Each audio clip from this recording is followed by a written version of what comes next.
Wabash Carnegie Public Library Oral History Program, interviewing J. Ward Vandegrift, 274 North Miami Street, Wabash, Indiana, at the Wabash Carnegie Public Library, 7th of June, 1978. Ward, now to get the program off to a good start, let's talk about your background, where and when you were born, your parents and their names, and your mother's maiden name and so forth, so we'll just start right there. I was born here in Wabash on Railroad Street, February the 24th, 1918, and I have lived in Wabash County all my life. My father was Clarence Lee Vandegrift, and he was born in the area around Lincolnville. His father was Edmund Munger Vandegrift, and his mother was Sally Russell Vandegrift. My mother was Dolas Thursey Johnson. She was born near Cutler, Indiana. Her father was James Ward Johnson, and her mother was, I can think of her given name, her last name was Sparks. And then she died of the grandmother died of the flu in 1918, and that's why I can't remember her given name. How about tell me about your grandparents on either side as you remember them? My grandfather Vandegrift was a blacksmith. He was a small man as far as stature is concerned, and when I knew him, he was small in girth and everything else. But I understand that when he first came to the Wabash area, he was one of the best muscled men around. I should say when he returned to the Wabash area, because he also was born here and then had gone out west and traveled around and then came back to the Wabash area. His father was Matthew Boyd Vandegrift, and his grandfather was Jacob Vandegrift. Jacob Vandegrift was the charter senior warden of Hannah Lodge in the Masonic order here at Wabash, although the name on the charter is spelled differently from the way we spell ours. Mm-hmm. But Matthew Boyd Vandegrift had come to Wabash County from southern Indiana. He liked, when he was a young man, he liked what he saw and went back and got his parents and brought them up. I believe at the time they moved up here, they came from Connorsville. But they had made their way to Connorsville from Kentucky, and they had arrived in Kentucky from Ohio and ultimately from Pennsylvania. And farther back from that, I cannot go.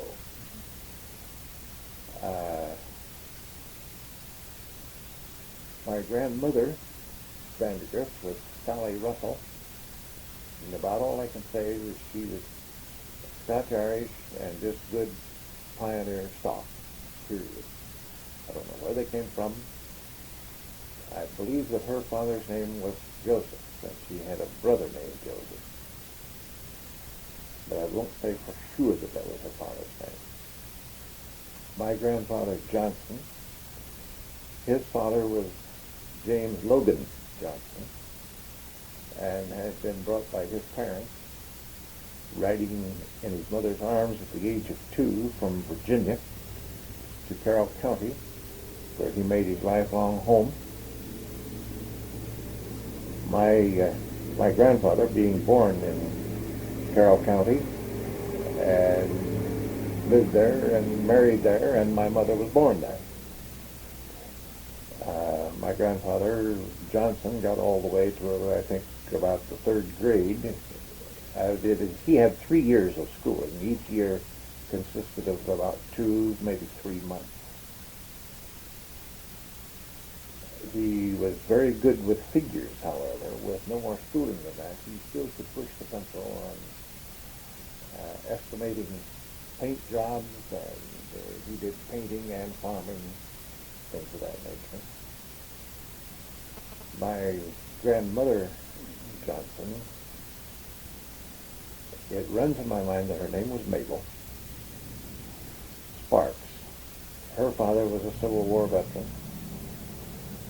on the Union side, a lifelong resident of the Clinton and Carroll County areas. And after the war, he became, well, my mother remembers him as a lawyer, but I believe that he was basically a pension lawyer for Union veterans, that he just served Union veterans securing pensions, things of that nature. Do you remember what they looked like physically, or did you see any of your grandparents? I do not remember my grandmother Johnson because I was too young when she died. But the other three I remember very well, yes. My grandfather Johnson was a slight man, neither tall nor heavy.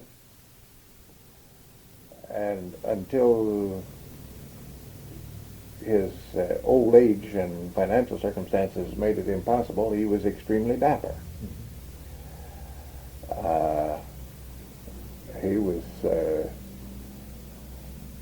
very handy with his hands and with tools, not conventional tools. He could, if he wanted to do something, he would find a way to do it. I know back in the late 1930s, he had a barn, and he wanted to move it about 100 yards from where it was located. So he and his 1937 Plymouth coupe took the barn down and reassembled it, a two-story barn, in the place that he wanted to put it, and they were the only two workers that worked on it.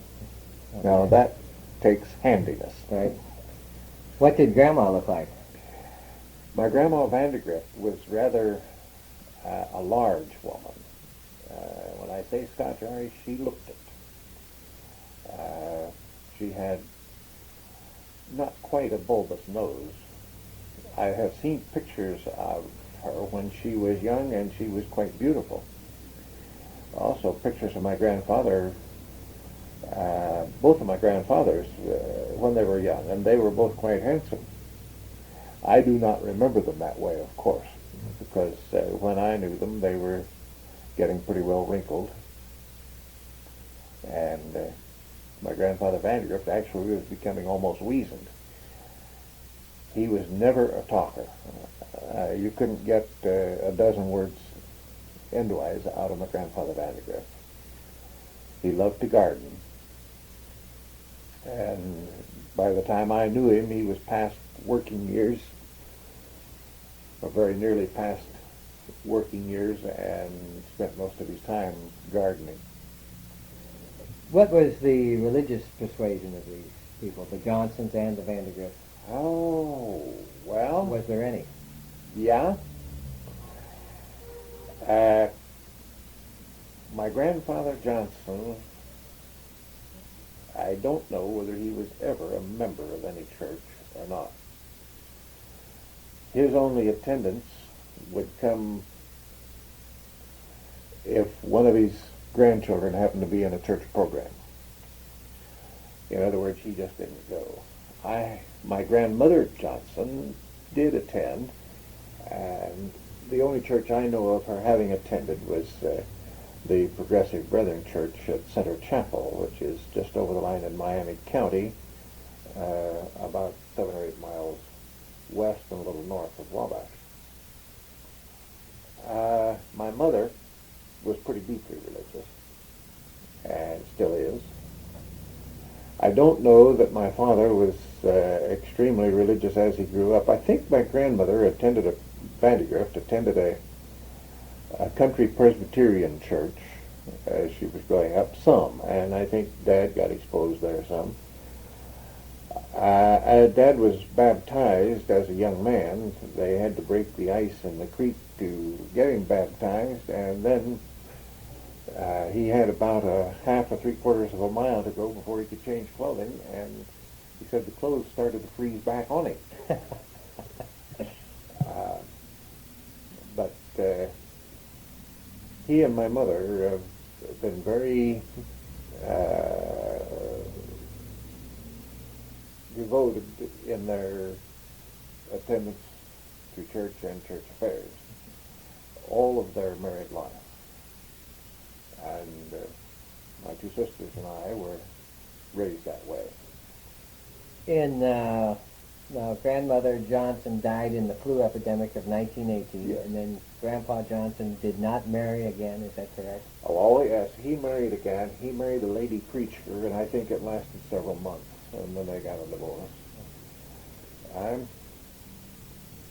I kind of think my grandfather Johnson was one of these people who, quote, enjoyed life, end quote. I think he ran around quite a bit. He was quite a ladies' man. Of course, you can't blame him during his single years or anything like that. And he had some other girls that he went with, but I think he wanted to marry, and I think just age differences was why they didn't. But then he kind of, when I knew him, he was not much interested in women anymore, but he had married a second time. At what age approximately did Grandfather Johnson die? 92, I think it was. Of what cause? Just old age, heart failure. On the Vandegrift side of the family, grandparents, Yes. what ages did they live?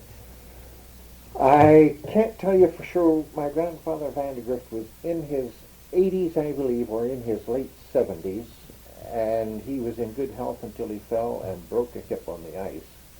And he was taken to the hospital, and he died in the hospital.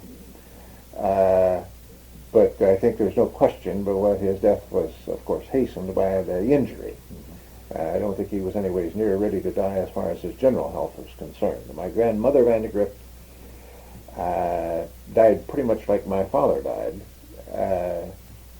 There apparently was some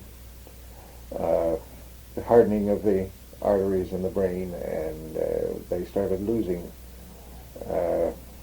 reality.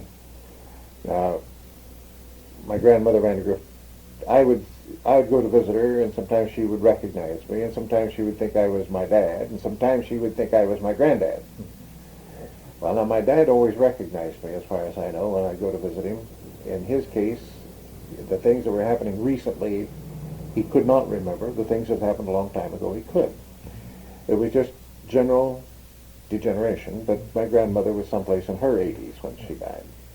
Did your grandparents on the Johnson side come from a large family, which was fairly common in those days? Yeah, my great-grandfather Johnson had one brother, or a half-brother, I believe it was.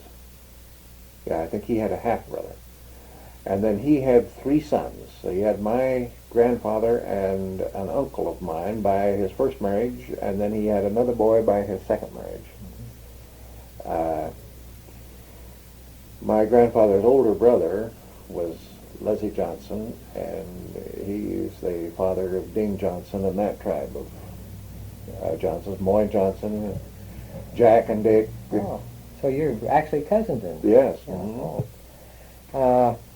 Where's the Johnson family buried? Realizing that someone may be looking at... My grandfather and grandmother are buried at Wallace Cemetery, just out northwest of town on Far Pike. And the Vandegrift family? And the Vandegrifts are at, my grandfather and grandmother Vandegrift are at Matlock Cemetery, just out southeast of town, on Old 13. Are their parents buried by any chance? In either Old one? 15, that would be. Yeah. I can't Which tell would be great-grandparents now. Yeah. We're going back another I generation. know my great-grandfather Johnson is buried, and his wives are buried someplace in Carroll County. Yeah. I do not know. I think most of the Vandegrifts of the older generation are buried out at La Fountain. I think the Vandegrifts, when they came up here, they centered kind of in the La Fountain and Lincolnville area. And I believe that most of them are buried out in La Fountain. The Russells are, most of them over around Mount Etna, buried over in that area. But the reason I ask these questions are that someone may be looking at this 2 or 3 generations or listening to this tape, and this is genealogy at the same time. I'm trying to do a genealogy too for my kids, so they can have it to pass on if they want. Well, I think it's important that we get these things down. Tell me about your mother and father now. Tell me about your father and his family and brothers and sisters, and your mother and her family and brothers and sisters. My dad was born in 1893, Christmas, I believe it was Christmas Day, or it was just within 1 or 2 days thereof. And he died in January of this year at the age of 84.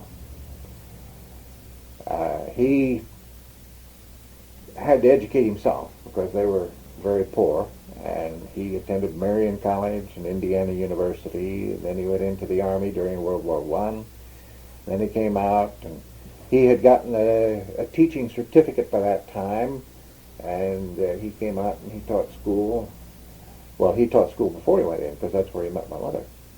But he came out and he taught school, and then Manchester College gave him a pretty liberal opportunity to come up there and work on his degree, so we moved up to Manchester, and Dad got his degree up there in 1927, 13 years before I got mine. I was 9 years old when Dad got his degree at Manchester. Then Dad went on, and he was basketball coach over at Rowan and taught math and history. Then he went to Lincolnville as principal, and he served as principal at Lincolnville until sometime in the late 1930s, and I can't tell you just when. He was elected county superintendent, and he was county superintendent of public instruction here in Wabash County for the last 25 years that they had one before consolidation. He always laughed and said that they consolidated the schools to get rid of him. He was about, I think, maybe 67 or 68 when he retired, and then during World War II he had served as the Veteran Service Officer for the American Legion, which was a free job at that time, but he got a little know-how how to handle things for him, and then when the county established a job like that, one of the Veteran Service officers had heart difficulty and had to give up the job. They didn't have anybody real quick, and so Dad went in and served in that job from about age 75 to about age 79, I think it was, and then they got their present one. He has always wanted to be active, and he had a great deal of grit and determination. My dad had several items of ill health that I think would have floored a lot of people. But when he was in his early 60s, he had a colostomy operation for rectal cancer, and 2 weeks after he had the operation, he was down at the county basketball tournament giving away the trophy to the winning teams. But that was just his style. Did he have brothers and sisters? He had one brother and one sister. His brother is still living. He had a sister, Hazel, who married Harvey Loy, and they had 3 boys: Bob, who still lives in Wabash County, and Fred, who I believe now lives over in Pennsylvania someplace. Fred was a millwright with Minneapolis Honeywell and went up to Minneapolis with them, and now he's in Pennsylvania. And Dean, Paul Dean Loy, who is out in Arizona someplace. And Bill Vandegrift, Dad's brother, is still living, had 2 daughters: Maxine, who married Joe Howard, and Janice, who never married. My mother had 2 brothers, but the first one died in infancy, and the second one was about halfway between my mother's age and mine.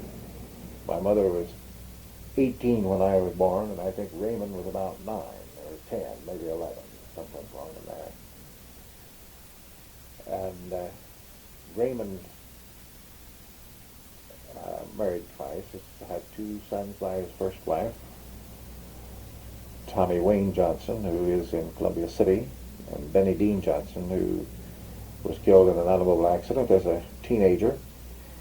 And then by his second wife, he had a daughter, and I believe she is in Florida, but I can't say for sure. Are there any, before we go off of the older generation, are there any family stories or incidents or anything of either humorous or tragic nature that might be of interest? Oh,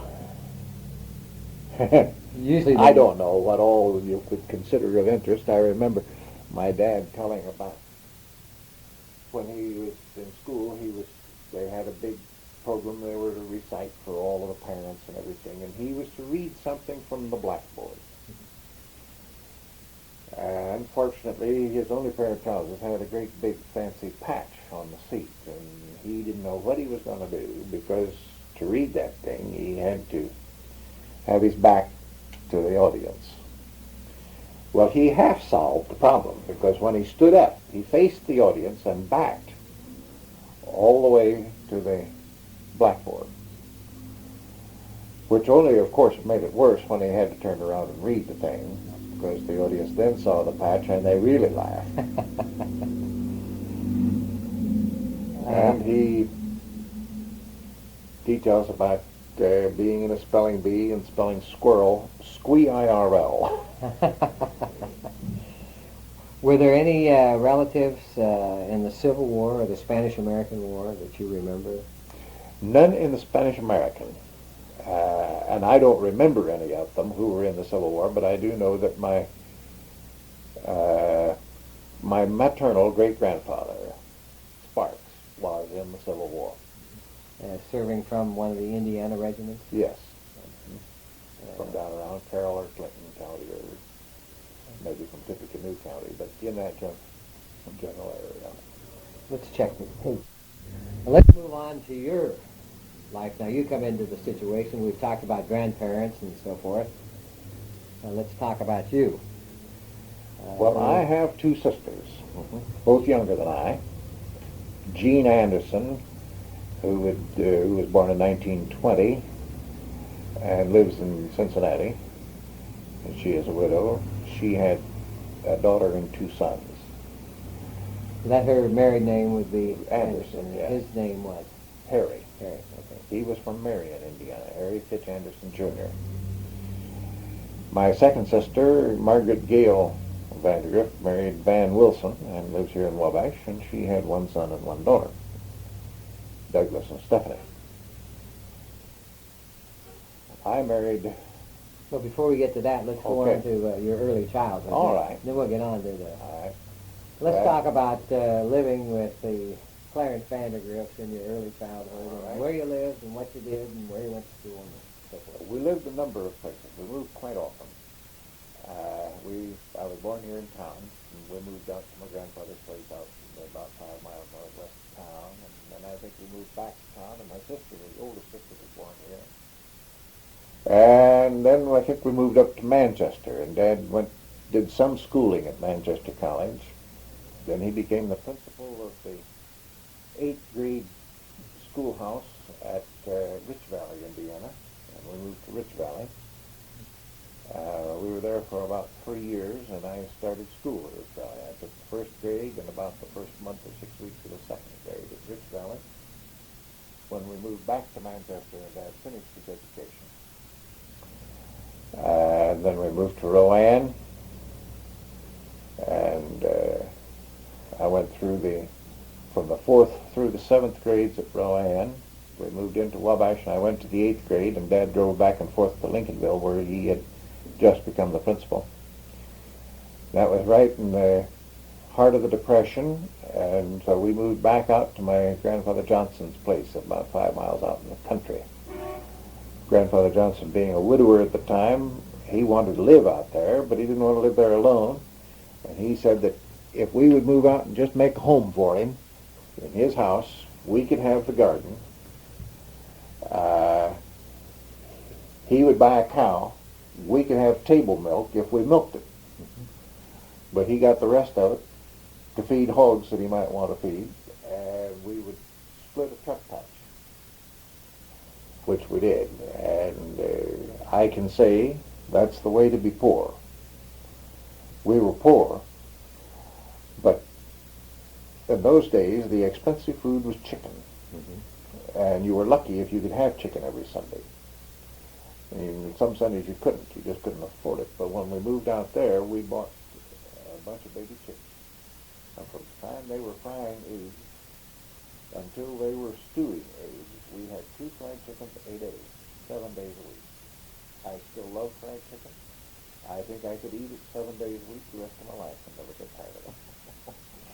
Well, that's unusual to eat chicken 7 days a week. But How much was your father making in Lincolnville? He signed the contract for $1,800, which was going to be the largest contract he had ever signed. But because the banks had their bank holidays and everything else, why the township had to end up, in effect, reneging on 200 of that. So it was 1,600. No, he signed for 1,600, and they had to renege on 200 of that, so it was 1,400. Which was still a fairly good wage. It would have been fairly decent if he hadn't already started in debt from getting his college education and one thing or another. But that still kept us pretty well strapped. And this was before the days of women working, or was your mother? Your mother didn't work for wages up to that time.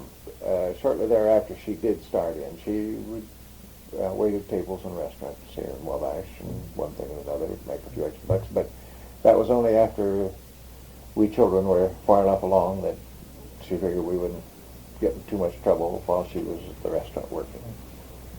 Do you look on those days now as good, bad, or just natural? Oh, there are a lot of good things about them. At the time, we felt pretty well shut in or shut out. We lived out there in the country, and sometimes it'd be 2 and 3 weeks between trips to town. And I had lived in town for the 8th grade, and then I moved out there and went to all 4 years of high school out at Chippewa, out north of town. But I had had a number of good friends here in town, and I just didn't get to see them very often. And even our friends out there at Chippewa, with the exception of 2 of them that lived about a mile, mile and a half away, and we could walk over and see them, or they'd walk over to my place, we didn't get much visiting done even then. But there were compensations. It was nice. I used to just love to lie in the grass and look up at the clouds. What were the facilities in the house? Was there any central heat or any? We had a central gravity-fed furnace. That was the only in-house facility. We had a water pump where we could pump water in the house, but we had outdoor toilets, and our big pump was outdoors. And how did your mother wash? She heated water on a wood stove, regular kitchen range. She also baked in it for a long time, and then finally we did trade that in for a kerosene range. I believe it was kerosene,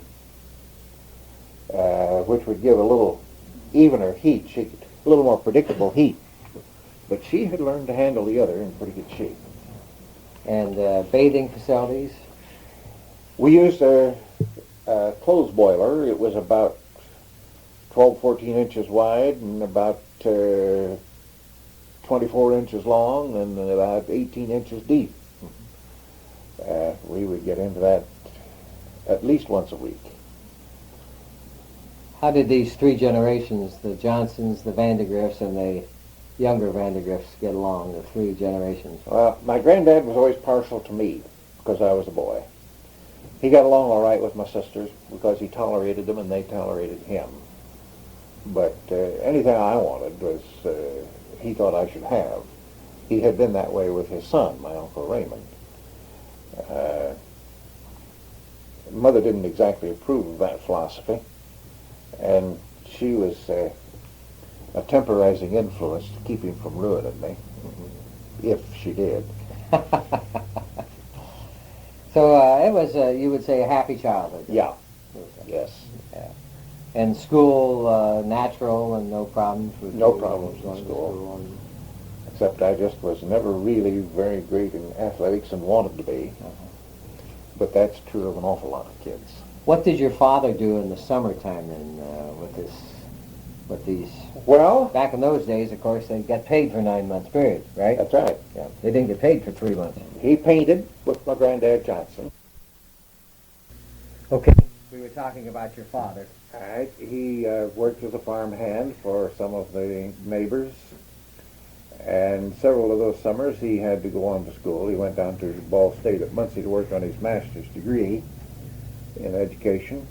And I do remember the summer I graduated from high school, particularly.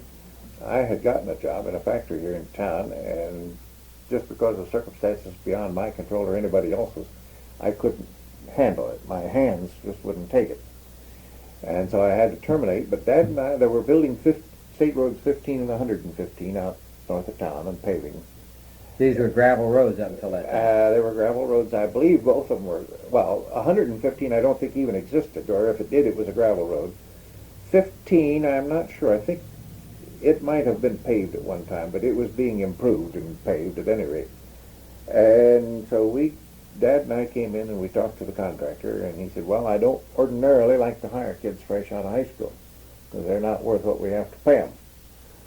But since I'll be putting you on to work, well, I could put the boy on too, because you can look over him. This is the contractor talking to Dad. So you can keep him busy for us.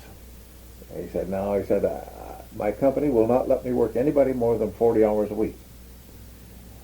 So ordinarily that means 3 12-hour days and a 4-hour day. But they will let you make up for 2 weeks back. So for the first 2 weeks, you can make up for those 2 weeks back. Well, the first 2 weeks that we worked, we both worked 6 12-hour days and 1 8-hour day. And bless Pete, just as I was breathing a sigh of relief saying I'm rid of that nonsense, Dad got sick. So the contractor said, well, I'll let you work your shift and then work your dad's shift. And the entire rest of the summer, I got 6 12-hour days and an 8-hour day every week. And it just it wouldn't rain enough to stop us. Mm-hmm. So it was nice to have that paycheck. Yes, I bet it was. That helped pay for my college, but it was tough too. Yeah. When you were growing up, were there any family customs at Christmas time or birthdays that you remember as a child? Our Christmases were nearly all spent with my grandmother Vandegrift's people over around Mount Etna. She had 4 brothers and 2 sisters.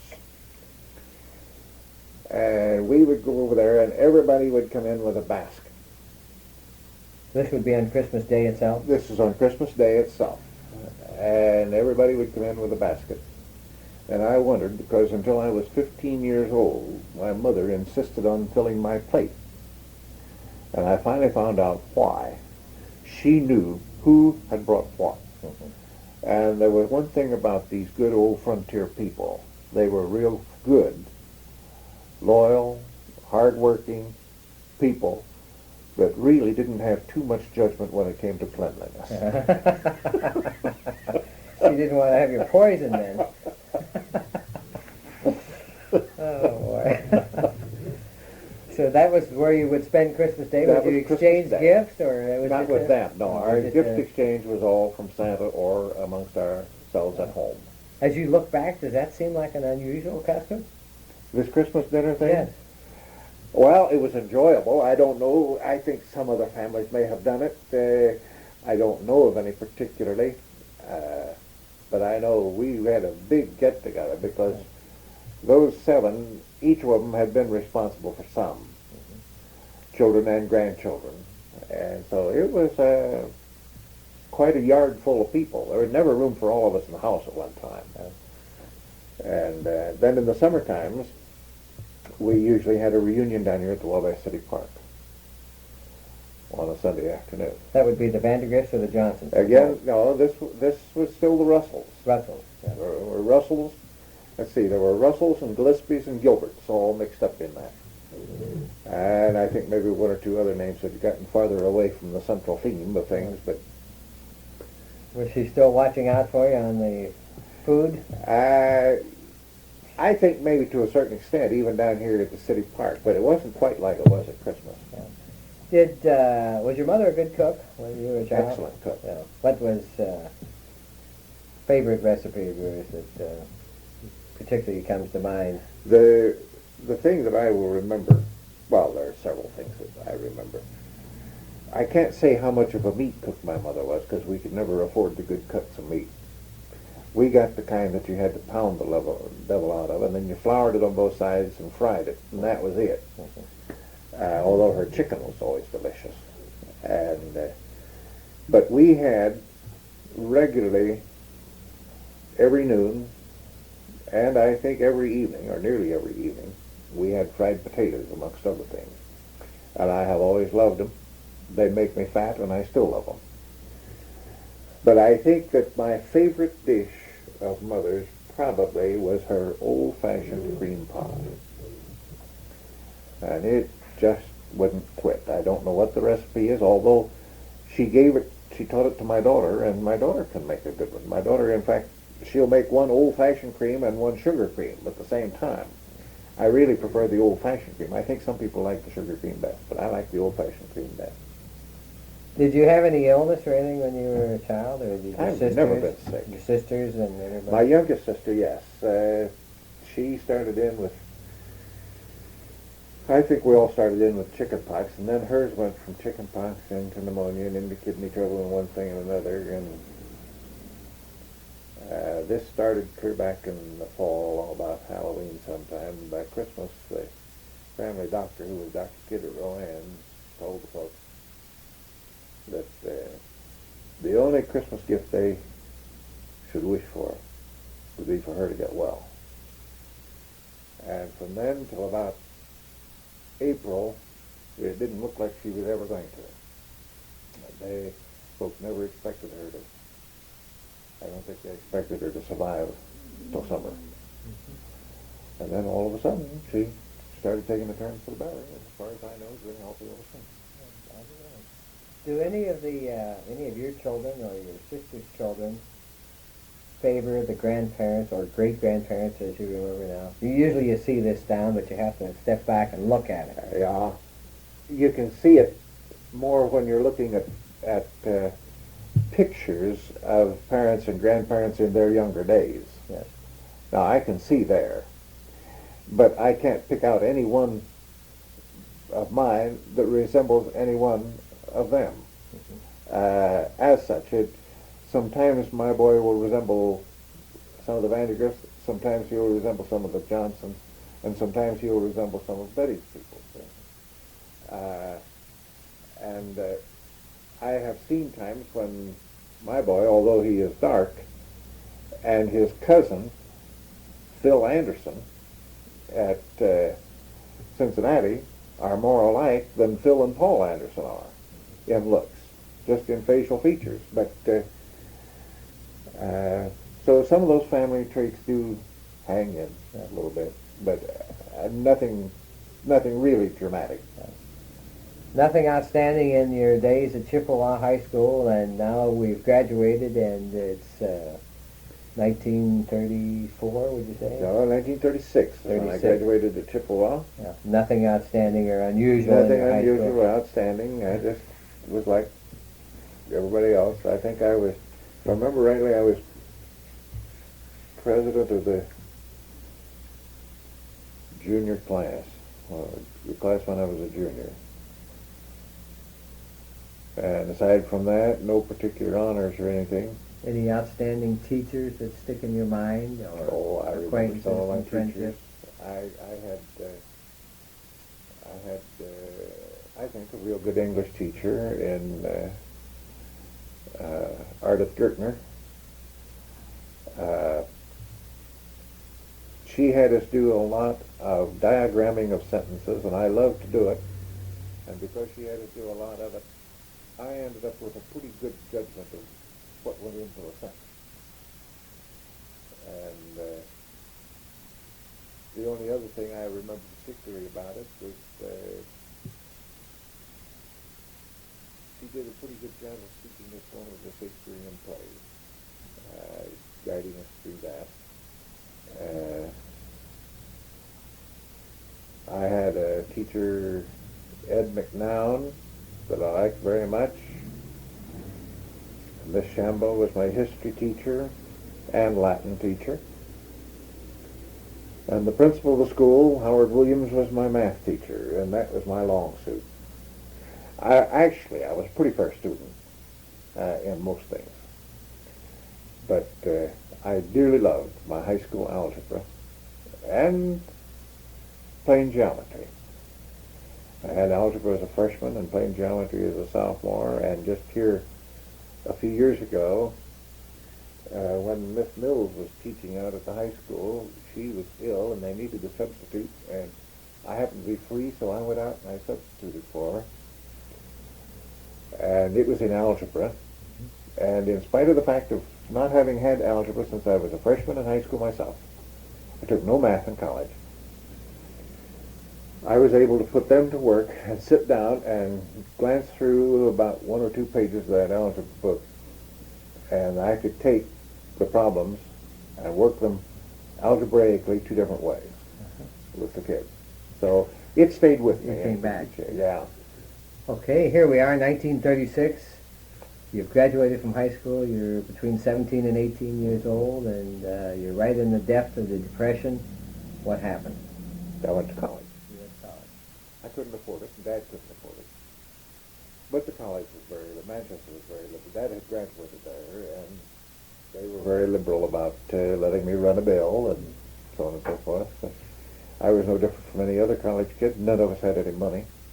And so we just had to make our own fun. And there were almost no cars on the campus, so nobody was running away weekends. College is entirely different today. I don't see how the kids can really enjoy college because they aren't there. Most of the time. No. They go to college, and they go to classes, and then they're gone. Did you find college life a big transition from this little Chippewa High School? Oh, it was a transition, yes. I was in a much larger class, and no longer was I the big duck in the little pond.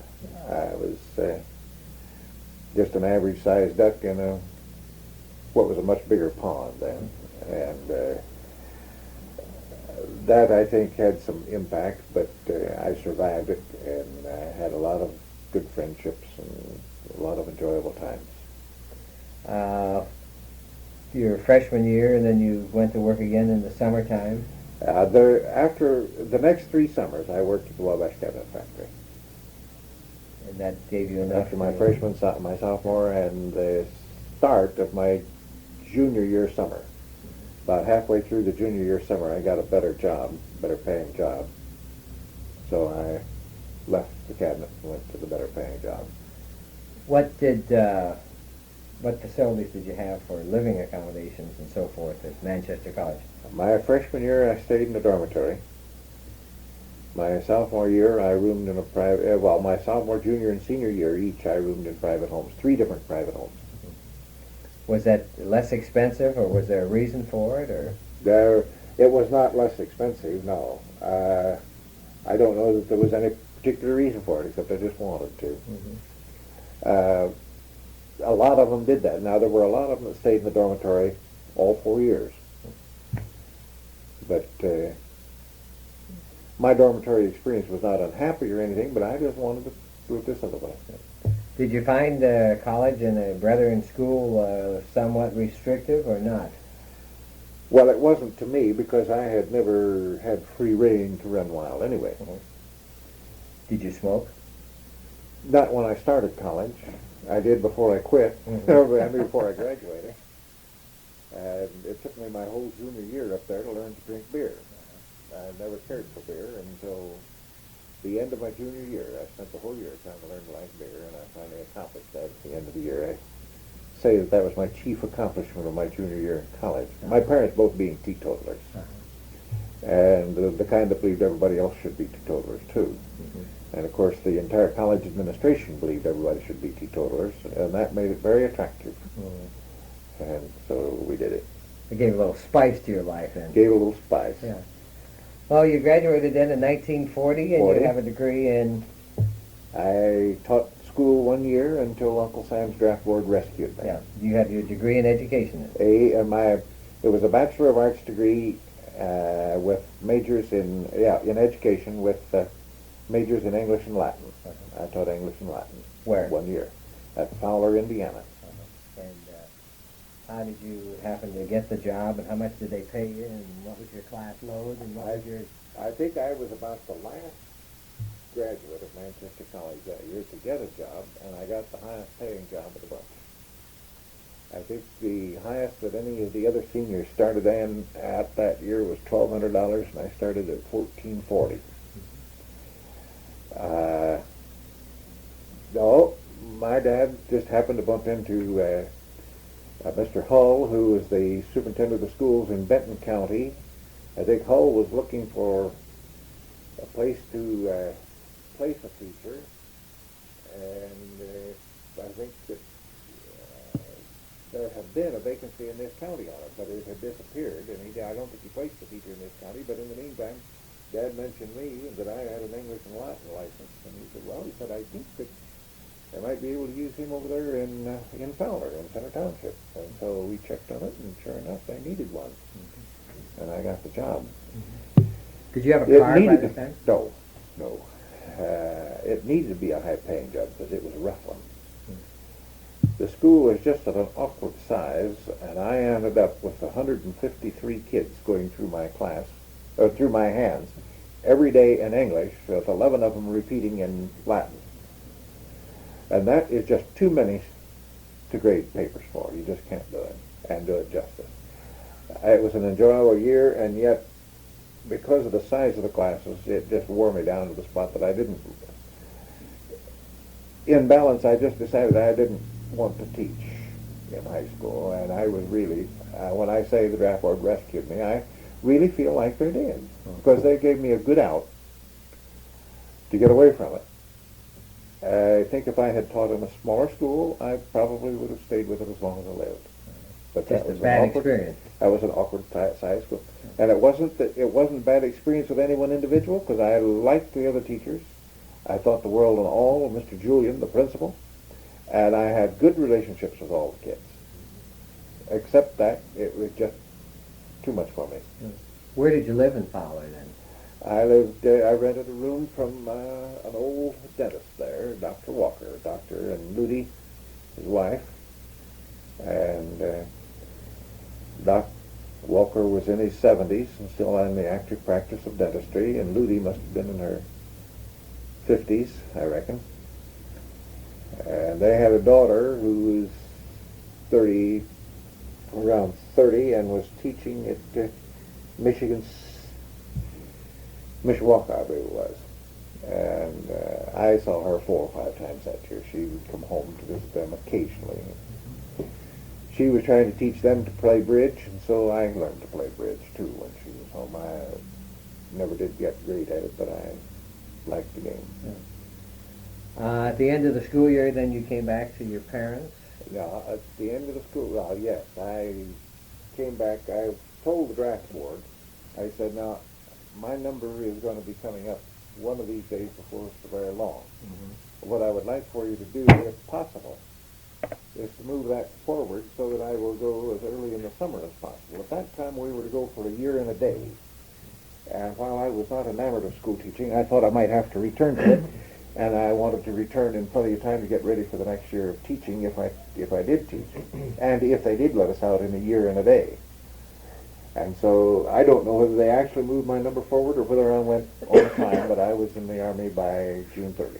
Of 1941. 41. And let's develop your career there then. Yeah, all right. I went down to Fort Benjamin Harrison, and I had KP 5 of my first 9 days in the Army. The reason being, we got in there, we got sworn in, and then they shipped everybody out except just a very few of us. They brought in a whole new bunch of draftees, and they got them in just before a long, long weekend with 4th of July and Saturday, Sunday, and everything. And as a result, they couldn't process them, and they were not sworn in yet. They were there, but they weren't sworn in, so they couldn't work them. So they took half of us to be KPs one day, and the other half to be the KPs the next day, while they were getting these people all processed. Well, I happened to be in the half that made the first day, so I made days 1, 3, 5, 7, and 9. Went to Camp Lee, Virginia, medical training detachment for my 13 weeks of basic, and then I was sent to Camp Barclay, Texas to be a part of the cadre for another medical training detachment out there. In the meantime, one of the other boys and I thought we wanted a little excitement, and he had a friend that was a paratrooper, and I'd always kind of thought it might be fun to learn to fly an airplane, although I'd never been up in one. So we signed up for both. We signed up to go to the paratroopers or to the aviation cadet program, whichever one answered first, and I never heard from the paratroopers, but the aviation cadet program answered, and we went. We went to the aviation cadets. Where? And, well, what happened was we were in Virginia, Camp Lee, Virginia, when we signed up, and then I got sent out to Camp Barclay, Texas, and I don't know where Smallwood went. Cliff, it was Cliff Smallwood. He was from Toledo, Ohio. I don't know where he went, but because we had signed up in the Southeast, when they did call, we went back to the Southeast, and I went through Southeast Training Command to pre-flight at Montgomery, Alabama, where I bumped into Cliff Smallwood again because he was brought back there, and so we went to primary flying school together at Dorfield at Arcadia, Florida, and Cliff was a little tense, and you can't fly if you're tense. He washed out of pilot training and ended up as a navigator, and became a navigator on, I think, a B-17 or B-24, and they, on a training flight, flew into the side of a mountain out west. But that finished it for Cliff. But I went through primary at Dorfield, Arcadia, Florida, basic at Shawfield at Sumter, South Carolina, an advanced, twin-engine advanced flying school at Albany, Georgia. Graduated and was sent to MacDill Field to B-26s. And I was in the States until about April, I think, is when we left to go overseas. That was 1942. Yeah, I graduated from flying school in August of 42, and I think it was April of 43 then when I went overseas. How was it there? In the meantime, I had married a Florida girl. It didn't work out. We got divorced when the war was over, and I got back home, but I was home for about a year and a half before we finally decided we just weren't going to be able to put it together. Mm-hmm. Do you want to put her name on tape? Or yeah, she was Del Edwina Ratliff from Lakeland, Florida. Did you have children? No. No children. Let's go back to the flying end of it. Now, here's a young man from Wabash County, Indiana, and had hardly seen airplanes, more or less flown one. And what kind of an experience is this, really? I enjoyed it. Never been up in one, obviously. I enjoyed it. The first 3 times that I flew, I thought I might have made a mistake. And then somebody said, chew some chewing gum. So I started chewing gum when I was flying, and that relaxed me enough that I enjoyed it. And I enjoyed it thoroughly in primary. Then I really enjoyed it at basic. The old BT-13, a lot of people didn't think it was a very good airplane. Maybe it wasn't, I don't know. But I just fell in love with the feel of it. I just thoroughly enjoyed it. Then twin engine advance. Of course, twin engine is never quite as much fun as single engine as far as just plain fun is concerned. Mm-hmm. But I enjoyed it all right. And no, I liked the flying. It was. Did you have any problems with any of the navigation or anything associated with flying a plane? And remembering that These were cram courses in Yeah. the Air Force at that Yeah, time. we had, I had two, I had, we went to, see, I had about 2 to 2.5 months in each school. I got started about just before Christmas, I think about December the 20th or 21st, and I graduated August the 5th. And I had gone to primary, basic, and advanced. Not really. One night in advanced flying school, my instructor and I, he was younger than I, but he graduated ahead of me and was my instructor. We were flying a night cross country, and we had each made the trip 3 times before we made it together. I made it as co-pilot with one guy, and I made it as pilot with another, and then I was making it with my instructor. We didn't land any place at the other two, the other points of the triangular cross country. We just landed at Albany, Georgia, at our field there, but Turner Field. But we got back, and he had slept all the way around. So when I started let down traffic, the horn blew to warn that I didn't have my gear down, because I wouldn't have had it down at that time anyway. But that awakened him. Well, I always like to let down with a little bit of power. You come down a little slower, but your engine is in good shape if you do that. Well, he was in a hurry to get down, so he reached up and chopped the throttles all the way back. We came down faster. But we got down, and I leveled out and gave it the throttle at the same time, and he took over because the engines were dead. And he said to call the tower and tell them that we were coming in for, first he said a single engine landing, so I called the tower and said a single engine landing, and then he said they were both dead, so I called them and said that we were coming in on dead engines. We were right smack dab over the center of the field at that time. We were too high to get down on it, too low to go out and make a turn and get back. And so there were two deep ditches, one on each side of a road that ran around the perimeter of the field. And we came into that crosswise and pancaked with our tail in one ditch, and broke the airplane in 2 behind the cabin, slid across the little service road with our nose into the ditch on the other side, and the engines landed out in a woods about 40 feet in front of us someplace. And so we had to go to the hospital and be checked out, and they splashed a little iodine on my scalp, and they took a couple stitches in my instructor's scalp, and we both flew the next night. No fire? No fire. He flew the airplane in, and I kept my hand on the switches and cut the switches just before we hit the ground. That was as close a shave as you'd want then. That was close enough. Yeah. There was not much of anything left of the airplane. It was pretty well shot. Did you guys catch hell for that one?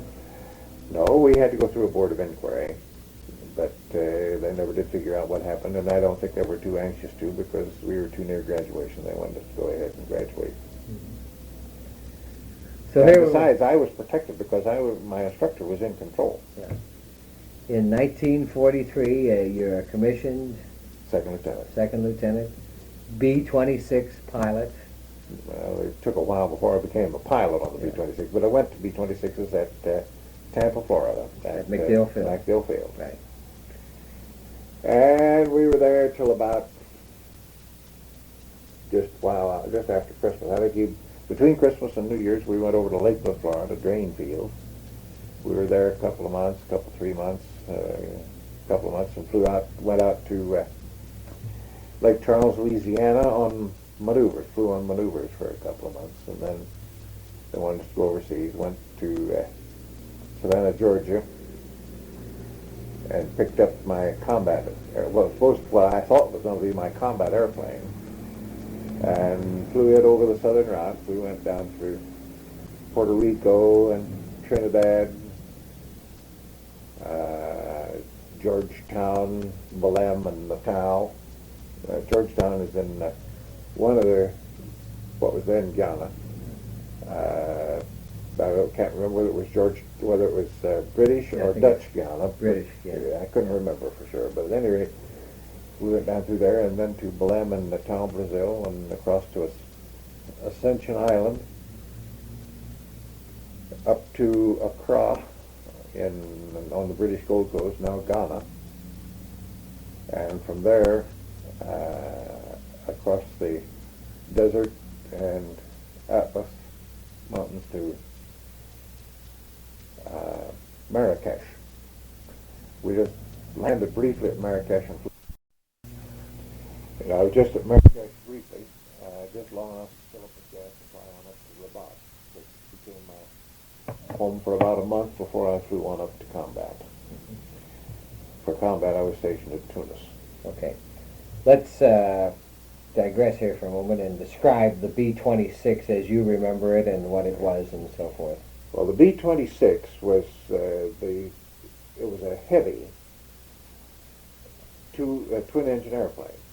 By heavy, I mean it was, for the size of its wings and power and everything, it was just real heavy. Well, it had a lot of power, but it was real short wing. And they used to laugh and say that the B-26 and the Bumblebee were alike in one thing, that as far as the paperwork is concerned, neither one would fly. But it flew, and it was a pretty good airplane if you could survive the transitional period. Now, I got to MacDill Field in August of 1942, and at MacDill Field we killed 47 men that month, just in transitional flying on B-26. On 26s? Yeah. Was this a new plane at that time? Yeah, it was comparatively new, and it was being hot and being heavy wing-loaded and powerful engines and one thing and another, it just had people scared of it, and the least little thing go wrong, and they would end up in a fatality. If you could survive the first 100 hours of the thing, why, it was as good an airplane as there was. Probably if you survived the first 50, it was as good as there was. It was a very good airplane. Mm-hmm. But it was just hot and had everybody scared to death. Yeah. What was the crew of a 26? Basically, we had the pilot, the co-pilot, the navigator, the bombardier, the radio operator gunner, the engineer gunner, and a tail gunner. 7. But hardly ever did you go with 7 in the airplane, because you had, in most cases, you flew either with a navigator or with a bombardier. They had to do double duty. Mm-hmm. But ordinarily, the pilot, co-pilot, bombardier, and navigator, if you had one, were officers, and the radio man was, and the radio man and the armament man and the engineer man were all 3 sergeants, and they were all 3 gunners. Now, did they assemble this crew for you at MacDill and then you went overseas? Yeah, my crew had been assembled. The crew that I ended up with, we started together from MacDill, and some of them had to go over because we had to haul extra equipment and everything when we went overseas. A couple of members of my crew had to go by air transport, and we caught up to them in North Africa. Now here we are in North Africa, and they have assigned you a plane, and are you the pilot or co-pilot? All right. I traded time. When I first got assigned, I was assigned to another pilot who had about 3 or 4 missions as a first pilot. And the first 2 missions, I believe, were maybe it was just the first mission. I can't remember. But he flew as the pilot, the next one I flew as the pilot, the next one he flew as the pilot, the next one I flew as the pilot. From Tunis? From Tunis, over the island of Sicily and over the mainland of Italy. What do you remember the date of the first bombing? I know you don't remember the date of the first mission. It was either the 3rd or the 5th of July. I can't remember which. 1944. 1943. 43. Okay, and you're going from Tunis over Sicily, which is German. Yeah. And the first one was at Catania in Sicily, over on the east coast of Sicily. That was your first bombing? That was the first bombing, yeah. And what happened? Well, we went over and we bombed. I was scared all the way, as was everybody. We thought we thought every gun in Europe was pointed in our direction, of course. Uh-huh. And we got the bombs, and I could see some flashes down on the ground. I still don't know whether they were bombs going off or guns going off, pointed in our direction or what. And we made our run and came back out, and nobody got hurt. I don't know that anybody even got scratched. We could see the results of the shooting, but it was clear off to one side because we would take evasive action, and the people who were manning the guns shot where they thought we were going to be, but by that time we were someplace else. What altitude did you... We ran around 12,000 feet. 12,000, which was high or That was low in those supposed days? that was supposed to be too low for the heavy anti-aircraft guns. That was supposed to be too high for the light anti-aircraft guns. Actually, it put it within good range of both of them.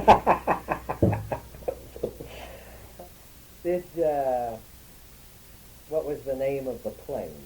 Who had the opportunity to name the plane? What was the name of the plane? That was always the big custom, you know. Yeah. Well, the big war. The plane that we took with us was not the one that I got to combat in. The one that I got when I was at here in the States, we named it Sir Nonchalant. And I don't know whether anybody ever used it or anything. We took it as far as Oran, and then they traded us one who was combat ready. Ours was not combat ready. They traded us one that was combat ready while they got that one ready for the next guy. And I don't even remember the name of the plane they gave us. And after we got it up to the group, I didn't necessarily fly it anyway. They more or less just kind of reassigned us because the planes might go every day and we might go every other day. A different crew would fly. There were 2 or 3 crews flying one airplane.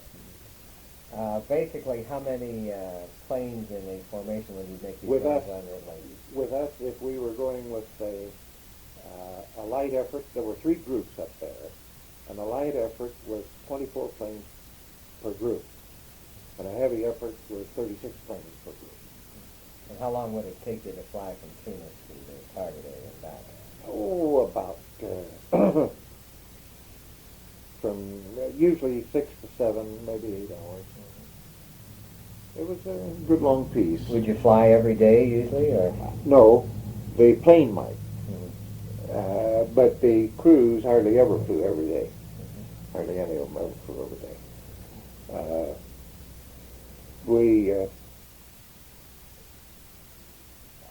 In 6 weeks, I got in 9 missions. So that's a little more than a mission a week. In about 6 or 7 weeks, I got in 9 missions. Maybe I should say 8.5. Yeah. Well, what happened on the 8.5 mission, and what day was it? And so this is the extremely interesting part of this part of your career. Well, the 8.5 mission came on August the 17th, if I remember correctly. I think the invasion of Italy was August the 21st, and I got there 4 days ahead of the invasion. Target area that day was? Target area was south of Naples, railroad yard, I think, or railroad and highway intersection of some sort. And we just got clobbered.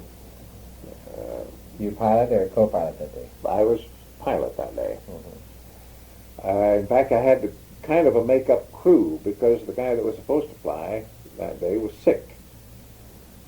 So I guess I used what was my regular crew, but the man that I usually flew with had been on courier duty the day before, so they assigned me another fellow, Frank Walker. Now, I had checked Frank out back here in the States when he became a first pilot here in the States in B-26s, but he had reached combat substantially ahead of me and had more time as a first pilot in combat than I had.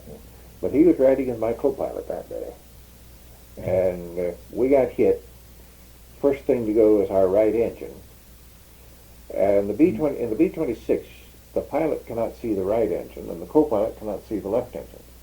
So I had to take Frank's word for it that the engine was falling apart and wing cowling was coming off and we had to abandon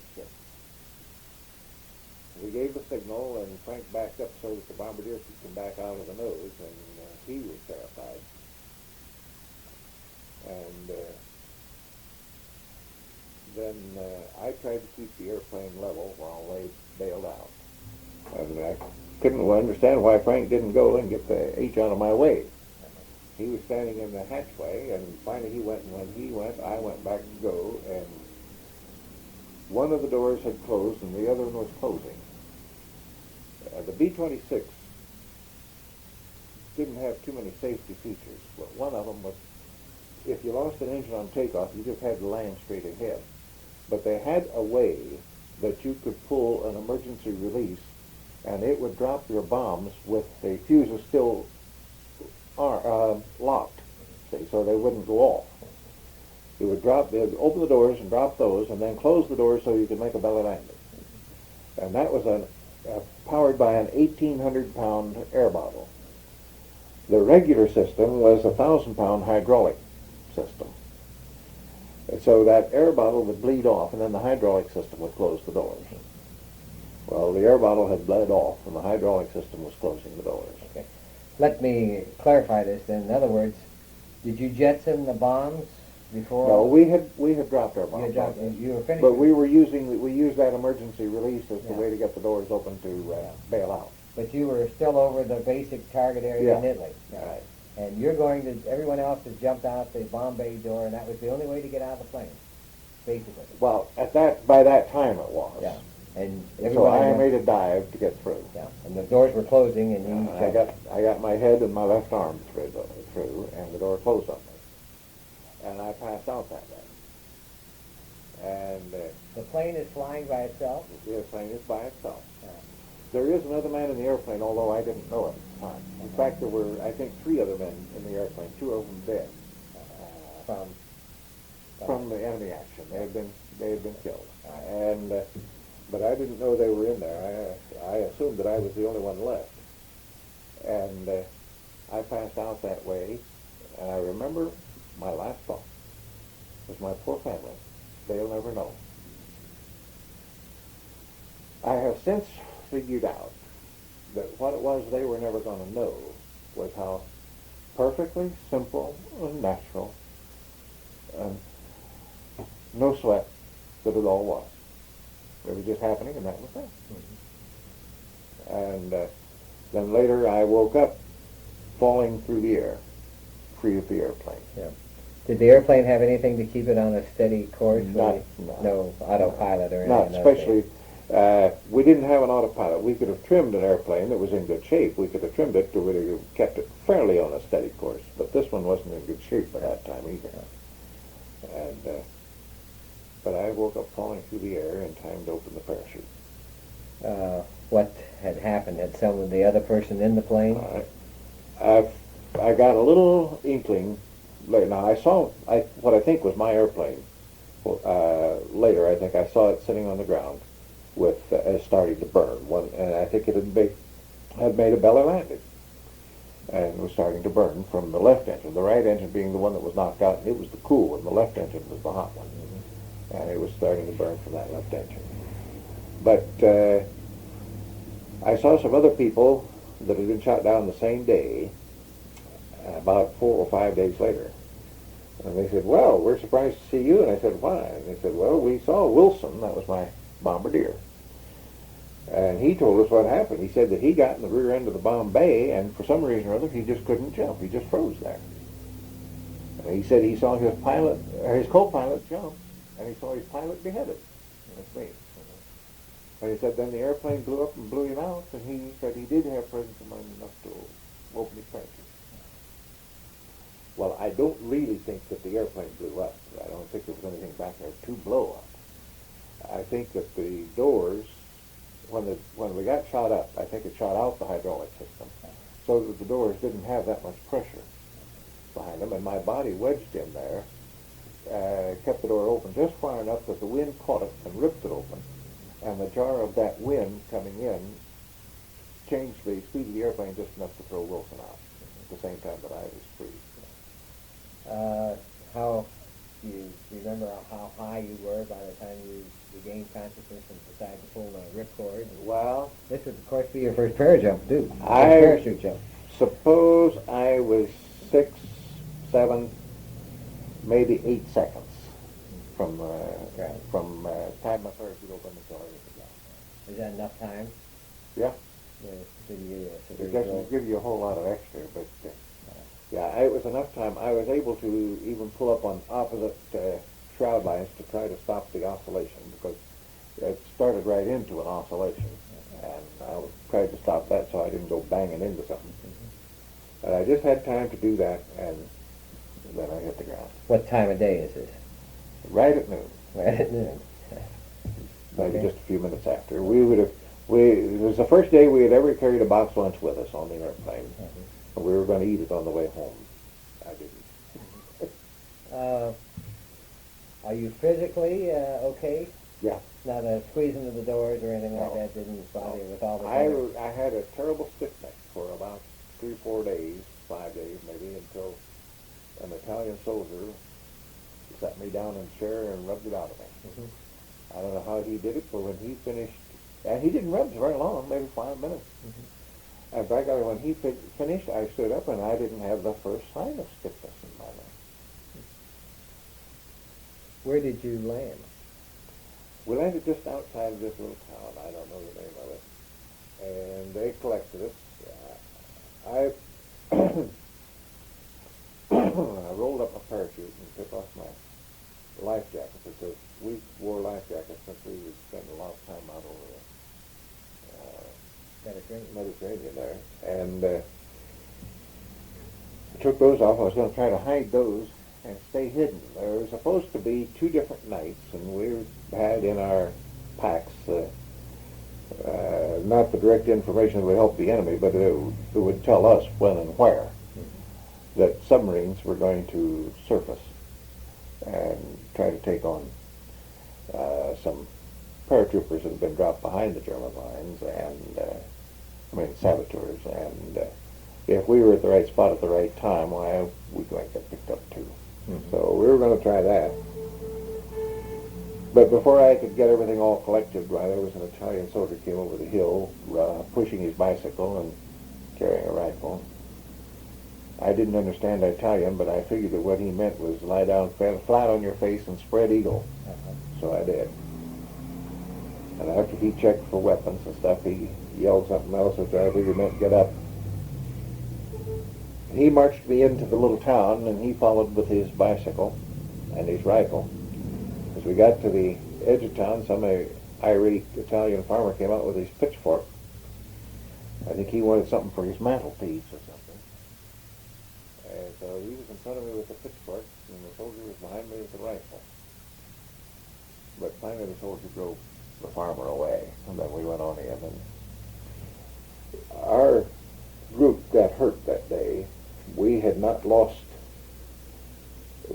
had heavy losses for quite some time, and we hadn't lost more than 2 airplanes for weeks and weeks, and they got 4 of us that day. So I joined some of those people, and then they kept us in a jail there in the little town for an hour or so, and then they got a truck in, put us in the back of the truck. One of our boys was pretty badly wounded, and they pulled the truck up in the center of town and stopped. And of course the populace would surge forward. They would inch forward. I said surge, I don't mean it. They'd inch forward to get a look at these Americans. Then after they got so close, the Italian soldier would point his rifle up in the air and pull the trigger and fire off a shot, and everybody would run back about 50 or 75 feet. And they'd inch close again. Then an old Catholic priest, and I'll never forget it. I just saw him briefly, of course, but he looked to me tall. That may have been his robe. His face, he had hundreds of lines in his face. It was weather-beaten. He had hundreds of lines running horizontally across that face. And then he had hundreds more running vertically up and down that face. That was the kind of wrinkle that he was. And the people had come out, and they had give tea or water or something to these Italian soldiers. But this priest called up in the truck, and he had a pitcher of water and 2 glasses, and he would give the water to the prisoners. And I watched him. There were great big tears course down his cheek. They almost course down mine when I think about it, too. Mm-hmm.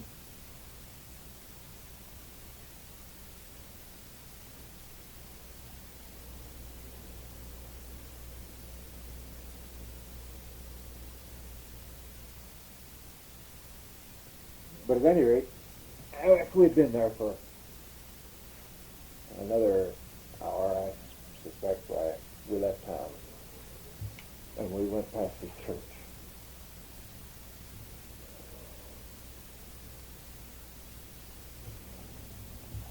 You want to pause? The back wall of that church, I suspect there was still 40 inches of it standing.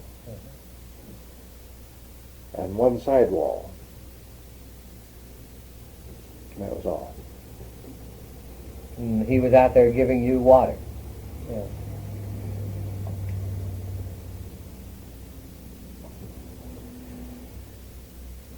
They were hauling us in a truck. We got to the edge of Naples about dark. Then the truck broke down. And we sat around for a while. And finally, it must have been 9, 10 o'clock. It was after dark.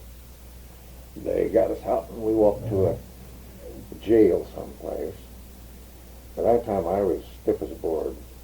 And they had taken the wounded man, finally, after all afternoon riding in that truck. Mm-hmm. They had taken him to someplace for some attention. But I was getting awfully stiff. And with the truck broke down, we had to walk the rest of the way. Mm-hmm. And there were a couple of these Italian soldiers. I think they were twins. They looked alike. They had the same kind of gravelly voices. I think they were the original 5x5s. Oh. And so one got on each side of me, put an arm around me, and I put an arm around their shoulders. And there were several more guards and several more prisoners. And we marched into the jail singing "O Sole Mio" like a bunch of drunk sailors. A little humor that first night, huh? Oh, you get to the spot where there's no feeling left. Yeah. We just, and I'd had that was 9, 10 o'clock at night. We'd had nothing to eat that day at all because I hadn't expected to fly, so I didn't get up for breakfast. Yeah. And the airplane got shot down before I could eat the lunch that I carried along with me. Right. And so, but it was daylight the next morning before I got anything to eat. Now, you in the Naples City Jail? It's just in a little suburban jail of some sort. It was not a huge place. Yeah. Then they took us down to the harbor. It was Next day. the next day, yes. Yeah. There was a Red Cross harbor. They had facilities up on top of a little cliff for keeping us, and there was a stairway to the bottom, and there was a cave down there. And I say it was a Red Cross harbor because they had boats out there with great white sheets over them with the red crosses painted on those great white sheets. Mm-hmm. Then when our people would come over to bomb, why they would take those white sheets off and fire the guns that were underneath them. Mm-hmm. And when the raids would come, why they would take us down to this cave because that's where I met my first German soldiers. There was they were some of, I don't know, they looked like they had pretty well had it because they had been chased across the desert. And they were down there in that cave too, sweating it out. We were there for a few days, and then they took us to an interrogation center up north of Rome in the Apennines. How many of you were in this group by this time? Oh, there must have been 10 or 12 of us, I reckon. Were you scared? No, not anymore. We didn't know what was going to happen, but we weren't particularly perturbed. We didn't think that we didn't think we were going to be in for a rough treatment or anything like that. And they took us to the interrogation center, and we spent a couple weeks there. Then they moved us over to a permanent prison.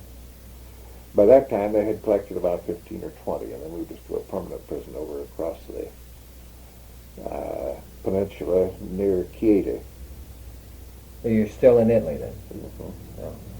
We were prisoners of the Italians. Then after they capitulated, the Germans took over the prison. The Germans that took over that prison were from Rommel's Africa Corps. They were neither big nor little, but they were all men. Young, nice looking, and very nice to deal with and to talk to. But there are no two ways about it. They were good men. Describe this prison and... Chieti had been a political prison. It had, four, I think it was, or maybe 5 brick buildings. And we stayed in the brick buildings, and then they had a brick wall that surrounded the whole thing, about 15, 20 feet high, I reckon. And we could be outside the buildings and walking around in the courtyard. And we had British and Americans there. They had some British there that had been captured at Tobruk. And they had been prisoners already for a couple of years by that time. 2 or 3 years, something like that. And in fact, the night that Italy capitulated, one of the British soldiers couldn't take it, and he grabbed a razor blade and slashed his wrists. They got the bleeding stopped, all right. But it was too much for him. Of course, he thought he was going home right away, which he wasn't. But were you in dormitories or in individual cells or four? They were dormitories. I don't think at this particular prison, I'm not sure they even had any individual cell arrangements. They may have had. But we were in big bays, in double bunks, upper and lower. And after a certain hour of the night, it was lights out, and there wasn't a whole lot of food there. We got awfully hungry. Things got a little better when I got to Germany for a while, but we were hungry there too. What was the Italian prison fare? I can remember boiled potatoes. I can remember some figs. And there were a few American Red Cross parcels. They tried. They were supposed to try to get us a Red Cross parcel a week apiece. But by that time, their transportation was such that I think we were sharing one Red Cross parcel about 17 per day. So it wasn't going very far. But the powdered milk that was in it, we'd mix that up and put it on the figs.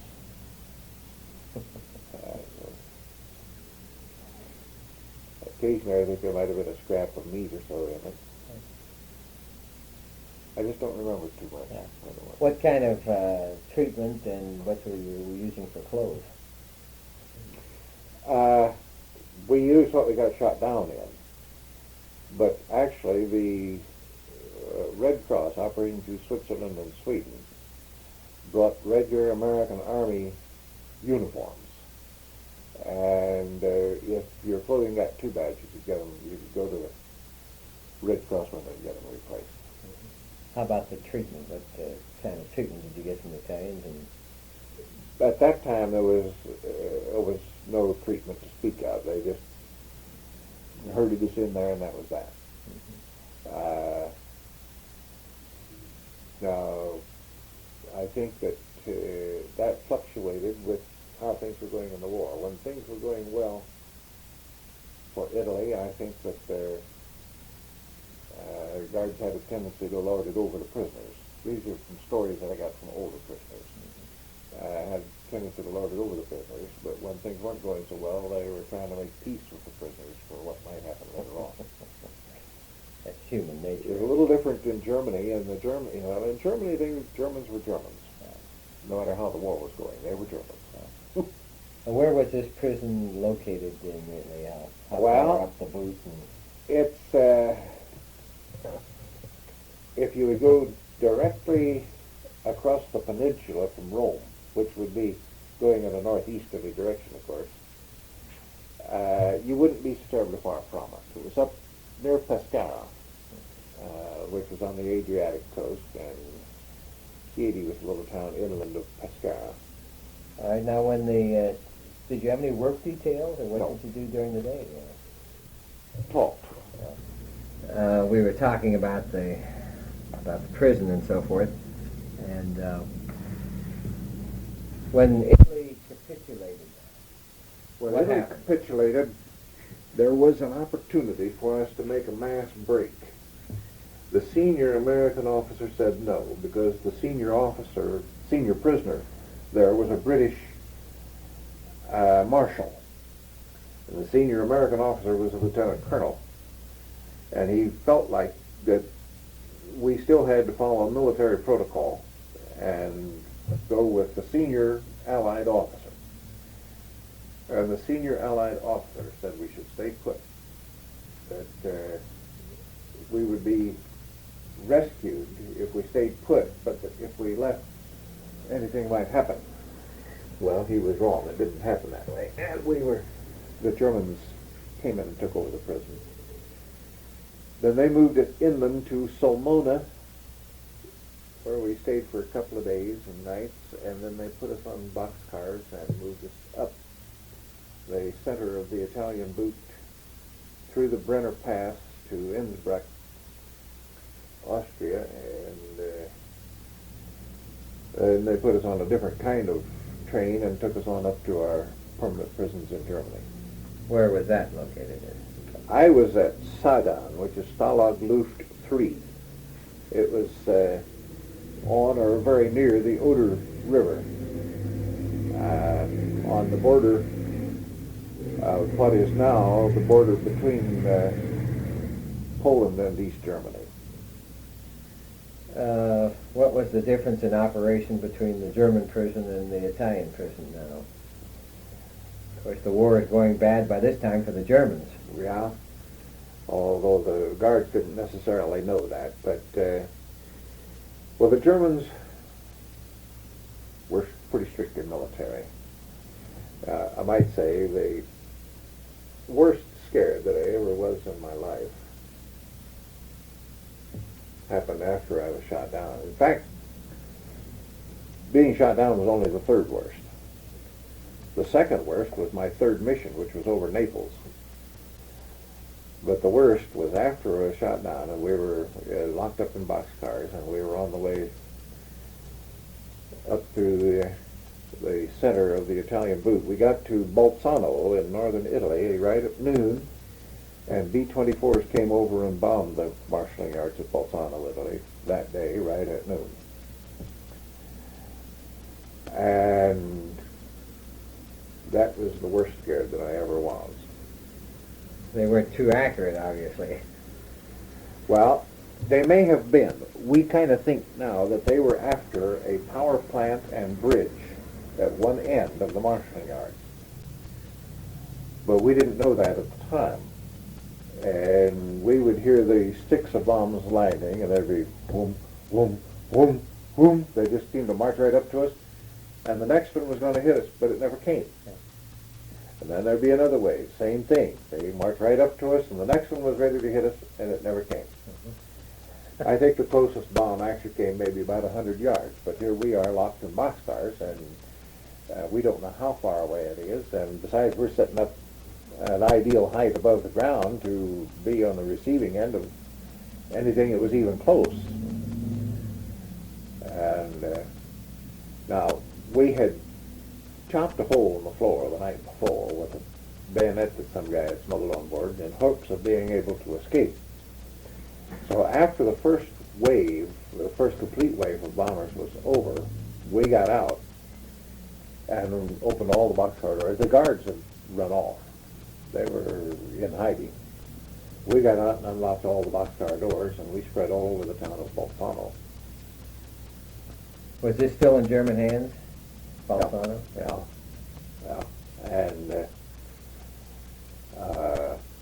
you see, Bolzano was just south of the Brenner Pass, and the Austrian Nazis had early come through that Brenner Pass and settled in that area on Hitler's instructions, so that if he ended up in trouble with Italy, why, he would have his people on both ends of the Brenner Pass. See, that was smart thinking. Yeah.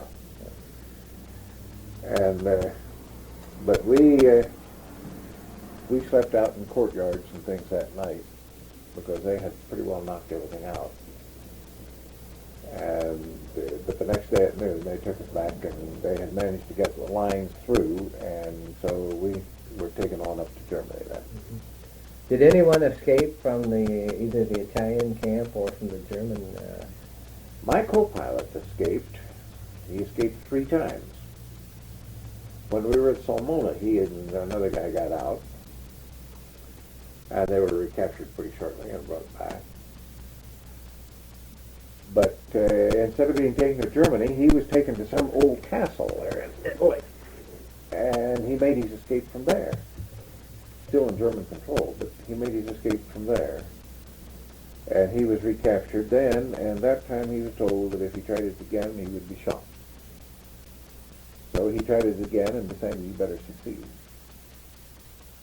And he got back to our group. By that time, our group had moved to Corsica. And he got back to our group. It was almost a year after we were shot down. And when he got back there just in time. The fellow that had flown, Jack Dillon, who had flown as my co-pilot on the way overseas, had later checked out as a first pilot and had completed the tour and was waiting to be sent back to the States for 60 days of rest and rehabilitation and reassignment.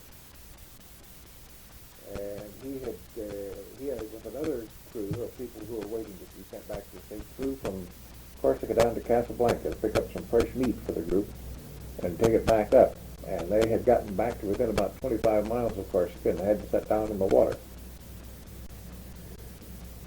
And an Italian flying boat had gone out and had seen 4 of them in a life raft. And I think there were just 4 of them.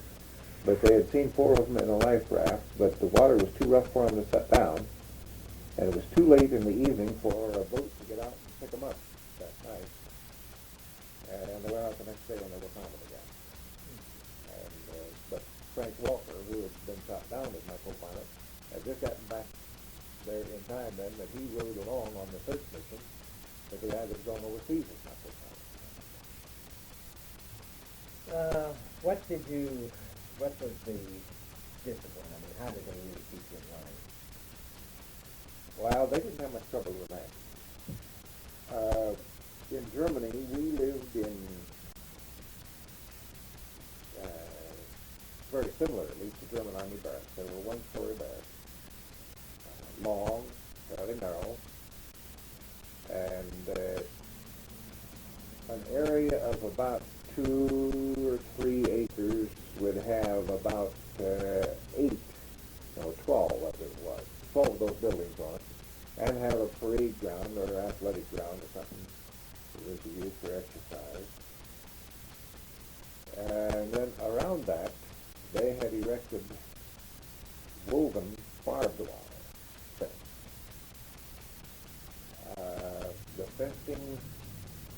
The fences would be, about 12 feet high.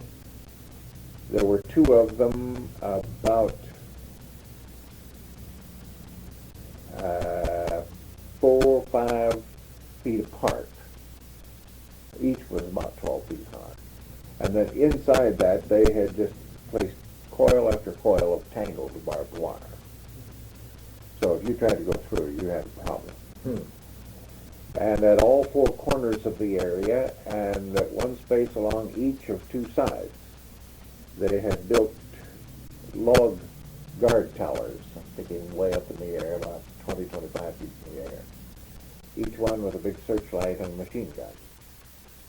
And they kept guards up there all the time, day or night, and at night they turn the searchlight on, play it all the way across the prison and back, and then the next one would turn on and do the same thing.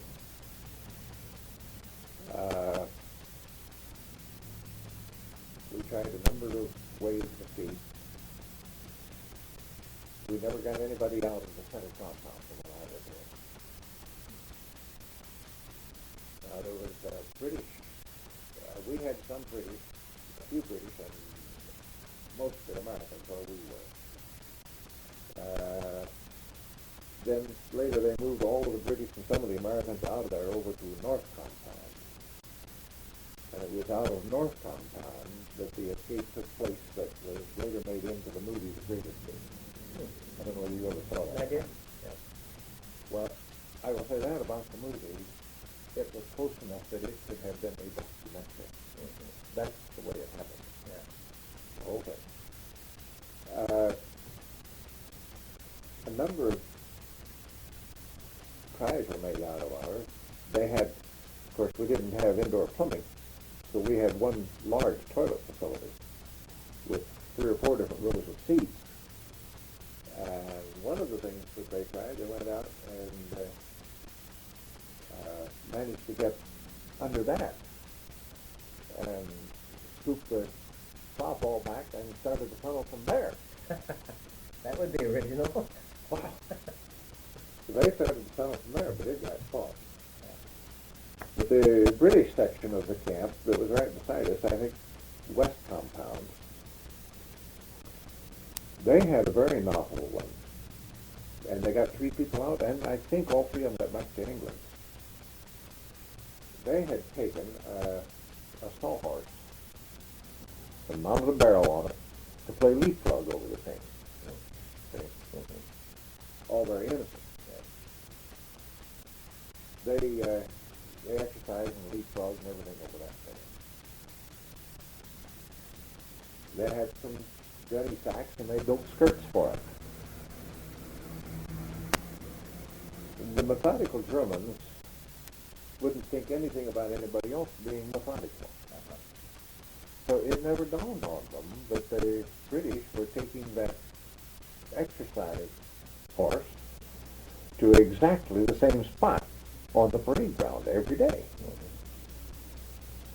And inside the thing, they were carrying their tools. And they were tunneling from there.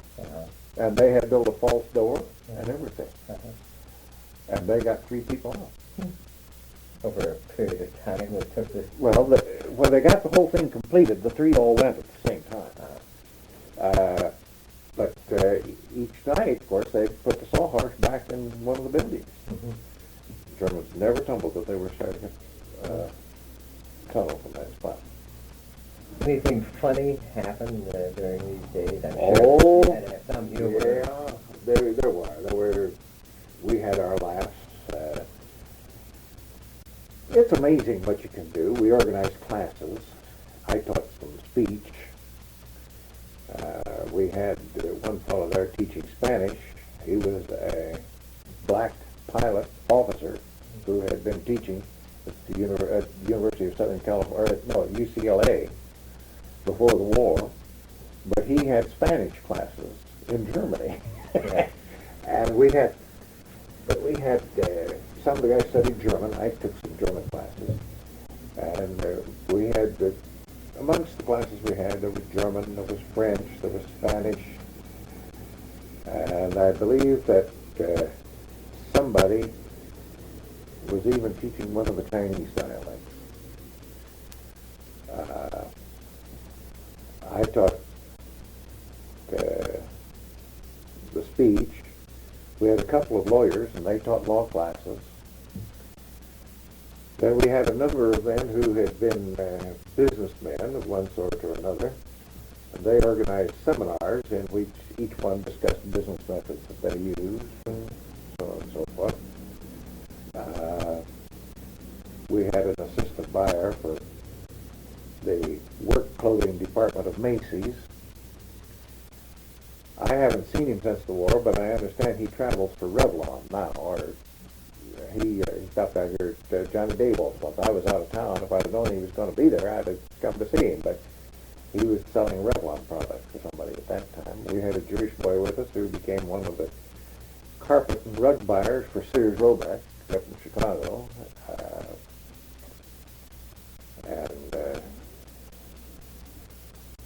But we conducted classes and things of that nature. I'm trying to think of some of the funny stuff. Well, we put on plays and programs. One of the buildings was for the senior American officers, and we had 7 full colonels at one time there, and they roomed in that building, but the Germans had permitted us to make a stage in there.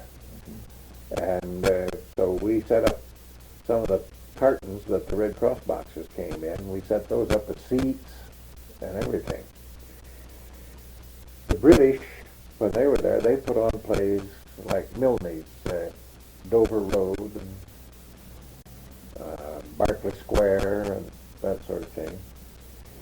Then as we got more and more Americans and they felt the American influence, well, we started putting on some of the American plays. I saw Dover Road. I can't remember whether it was Berkeley Square or one of the other Milne plays. I saw the full-length version of Shakespeare's As You Like It, for which we rented costumes out of Berlin yet. Because the Germans were supposed to allow us so much days. Well, they wouldn't give it to us in money, but we could use it to buy things with. And so we rented costumes out of Berlin for that. Then I saw the front page, The Man Who Came to Dinner, Arsenic and Old Lace, Juno and the Peacock. All very well done. All male. All male. Yeah. We had a dance band, YMCA, or European Student Relief, through which is a subsidiary of YMCA, I think, or to work with YMCA and YWCA, who furnished us both books and sporting goods equipment, and musical instruments. And so we had really a pretty doggone good about 10, 12-piece dance band. And one of the guys who worked as a radio announcer set it up like a radio studio, and he would give the signs who was to come in when, and tell the audience when to applaud and all that, like you would do for a radio show. They even went so far as to take 2 of the guys, made them shave their legs, and put them in black shorts and white blouses, and painted black hose and black supporters, or at least to look like cigarette girls, Yes. to go around and hand out cigarettes. The worst cigarette that you can imagine was the French Elegante. And so this was the Elegante hour.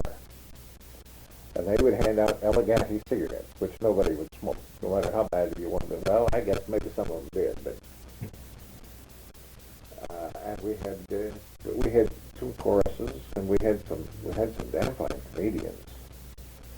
But I think some of those guys probably would have made it in nightclubs back here, and maybe did after the war. I don't know.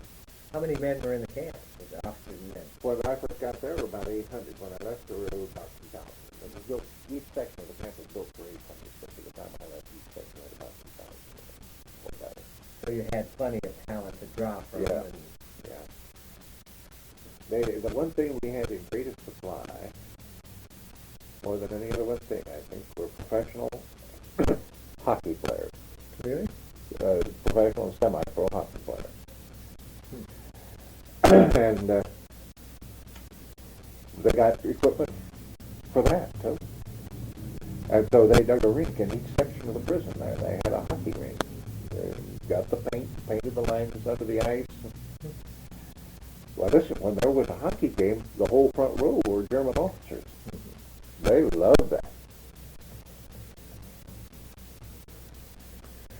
What did what were the medical and the dental facilities for you? Well, Obviously, there were no doctors or dentists captured. yeah, there were. Were there? Yeah.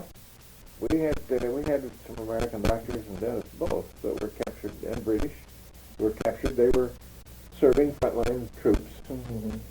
They get over This was other than Air Force, then? Yeah. Well, our camp was basically Air Force. Uh-huh.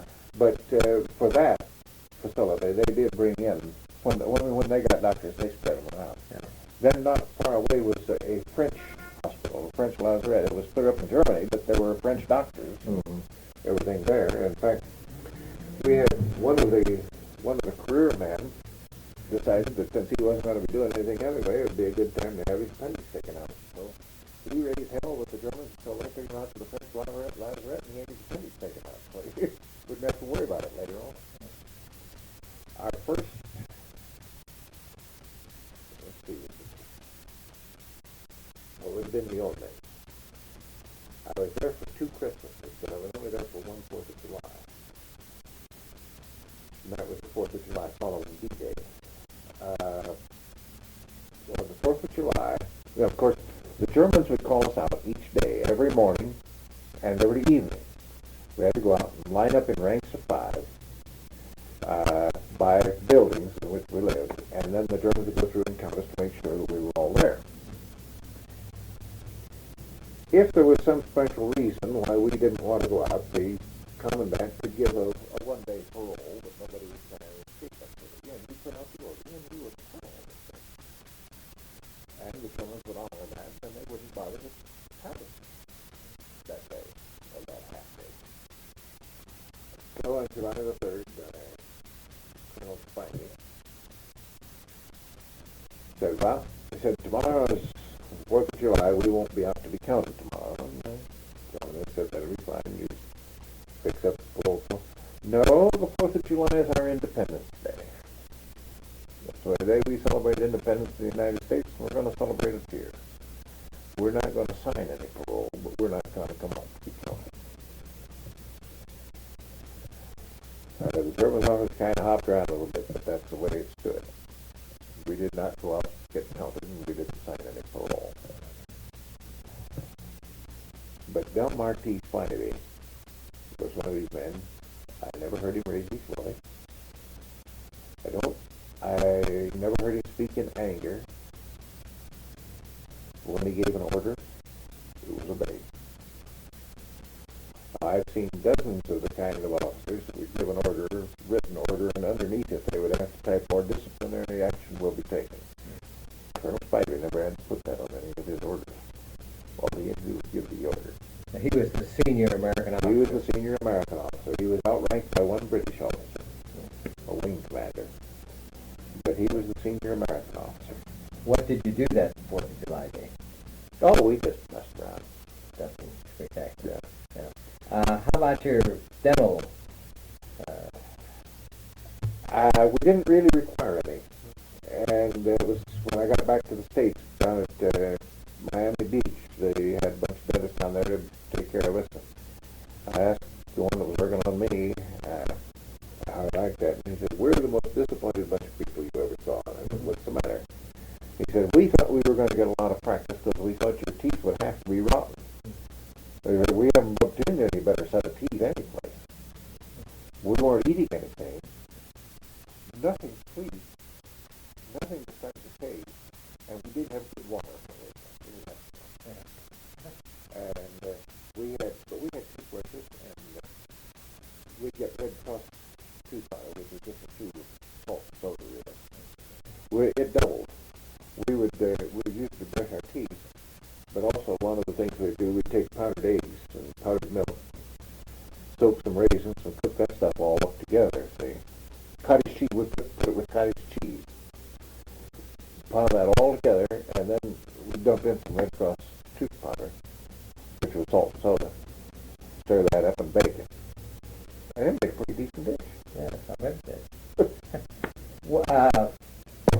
How long, we're going to go at 2 angles now, how long was it before your parents knew that you were a prisoner, and how long was it before you knew that they knew? In other words, how was communication? I'm not sure But it was 3 or 4 months before they knew that I was alive. They found out before Christmas. I was shot down in August. And they found out before Christmas that I was alive. But it was in October, I think, that we reached a prison in Germany. And so the Germans, so the Red Cross came along. Well, the German soldiers came along, but they had things from the Red Cross for us to sign and send home word. And they said it would be sent home by wireless from Switzerland. We didn't know whether it would or not. But I sent the message. Wintering in Germany. We'll see you next summer. Well, I was a year early on that we'll see you next summer bet. But that did go through. It got through. Yeah. As somebody from someplace called my wife and said they had heard that message from me. I don't know whether I'm sure she hadn't gotten anything written because I don't think they'd given us any writing paper at that time. They did give us 3 one-page letter forms and 4 postcards a month. Send messages out and someone looked at them. Some ridiculous. Yeah, and they would let us have unlimited amounts of mail coming our direction. When was it before you guys came out? I think about February probably. They could send parcels. They could send, I think, a cigarette parcel every month, and clothing, food, or books parcel every other month.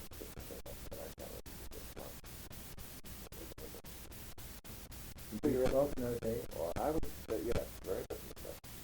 In Italy, we got to the spot where we rolled tea leaves in brown toilet paper there. The Italian set of toilet paper was slick on one side and soft on the other. And we would use that as cigarettes with the old tea leaves in it.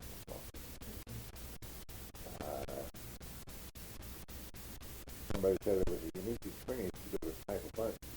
Snipe a butt and have a kernel stuck on your hand. Yeah. How was the discipline among the American troops and the American officers themselves? Better than, I would say as good, if not better, than you would have found outside. Yeah. Were there any emotional problems among the prisoners themselves? Or? We had one that tried to cut his throat. That's not bad out of 2,000. We had one that went off the rocker. Mm-hmm. We think. Nobody is sure. We're not so sure, but he may have studied the things to do to make it look like he was off the rocker. What would he gain by that? Well, if you were medically disabled, or psychologically disabled, so let's be thinking that for. And he was repatriated and sent home through Switzerland or Sweden, I don't know which. But as they were marching him out the gate, he yelled out, "Light a torch and follow me."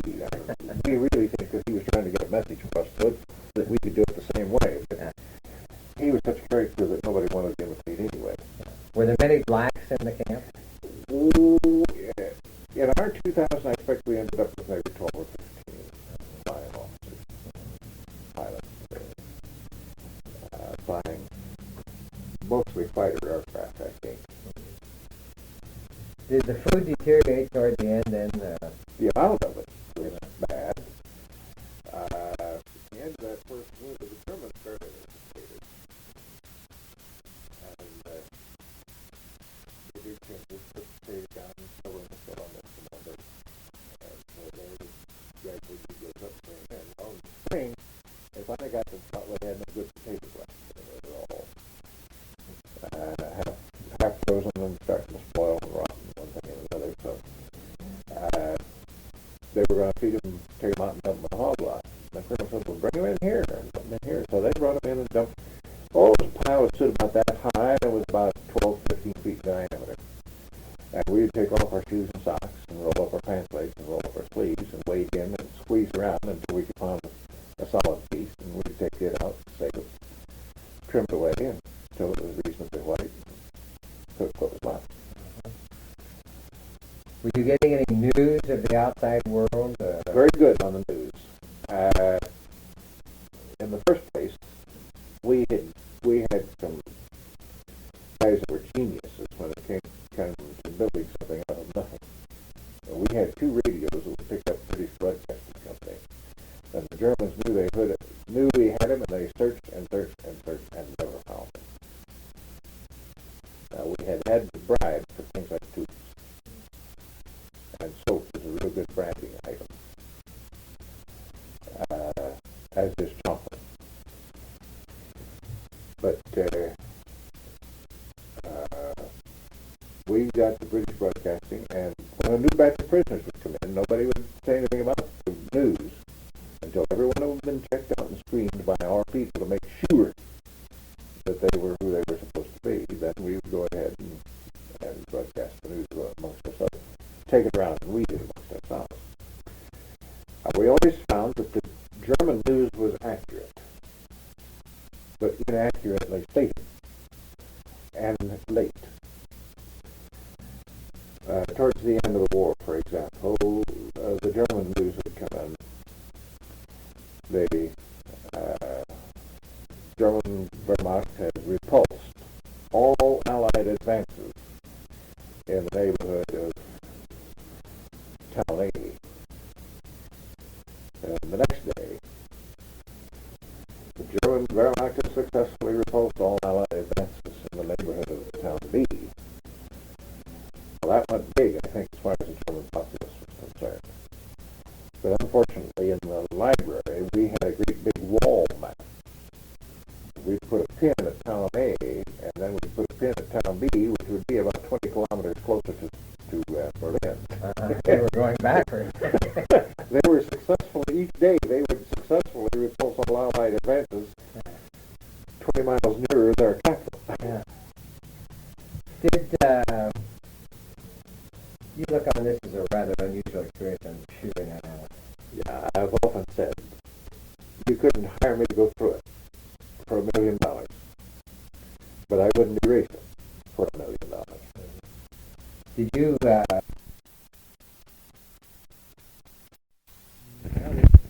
were discussing the prison camp, and we're getting down toward the end of the war now, and what happens? Well,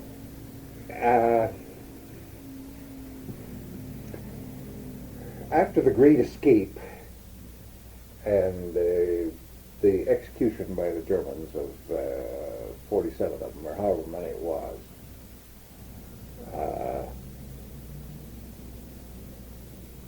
we had another prisoner that came, a general, an Air Force general by the name of Vanneman. Now, we are convinced that Vanneman was never shot down. We believe, and when I say we, I'm not the only ex-prisoner or ex-prisoner that believes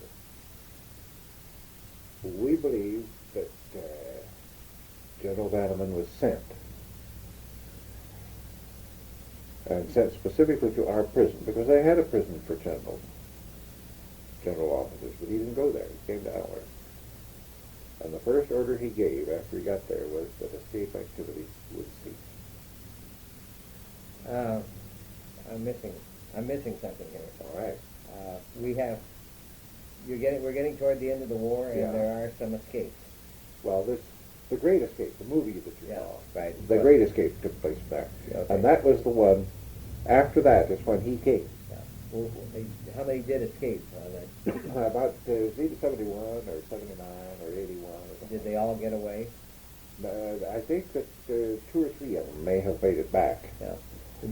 47, all the rest were recaptured, and of the ones that were recaptured, 47 were executed and cremated.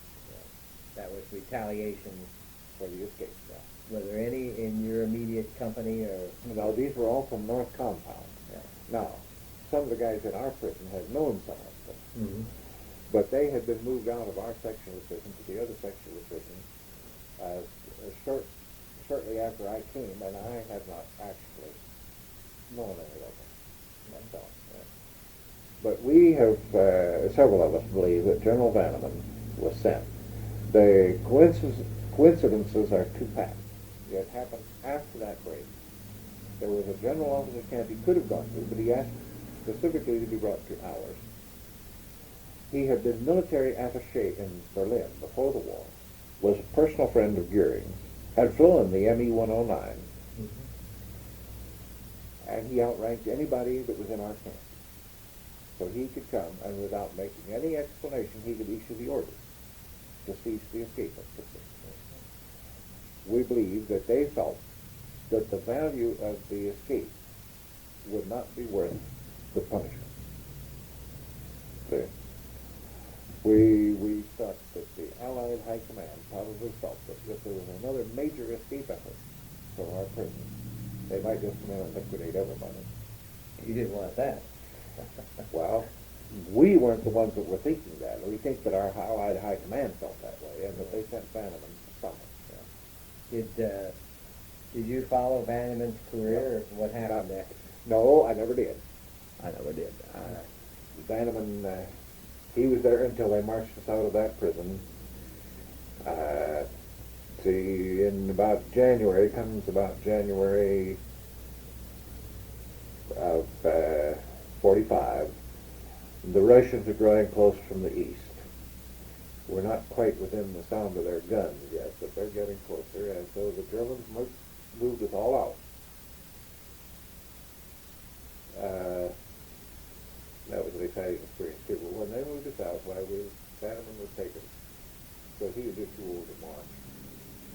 And of course, Spivey and Kennedy and 2 or 3 of the others were taken away from us too at that time. In fact, I think all of the full colonels were taken elsewhere. I think we ended up the highest ranking American we had was a lieutenant colonel. But at any rate, they marched us out. There were 5 sections to the camp. The first section marched day and night till they got to a place called Spremberg.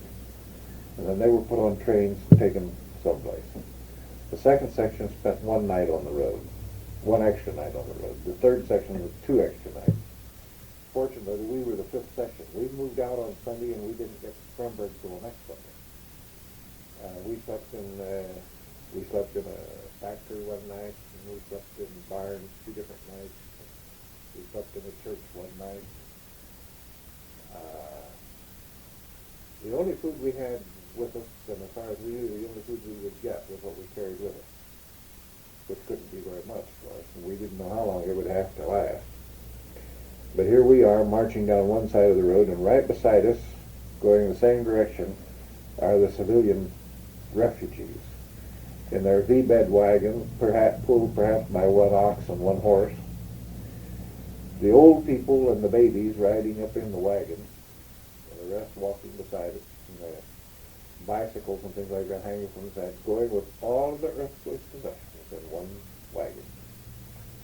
And it wasn't long until the women spotted the fact that the American soldier, and maybe all the soldiers of the world, I don't know, or thought such, so they were going to give food for the kids, give us for the children. And as hungry as we might be, we couldn't see the kids go hungry either, so we'd take whatever food we had, we'd give them something.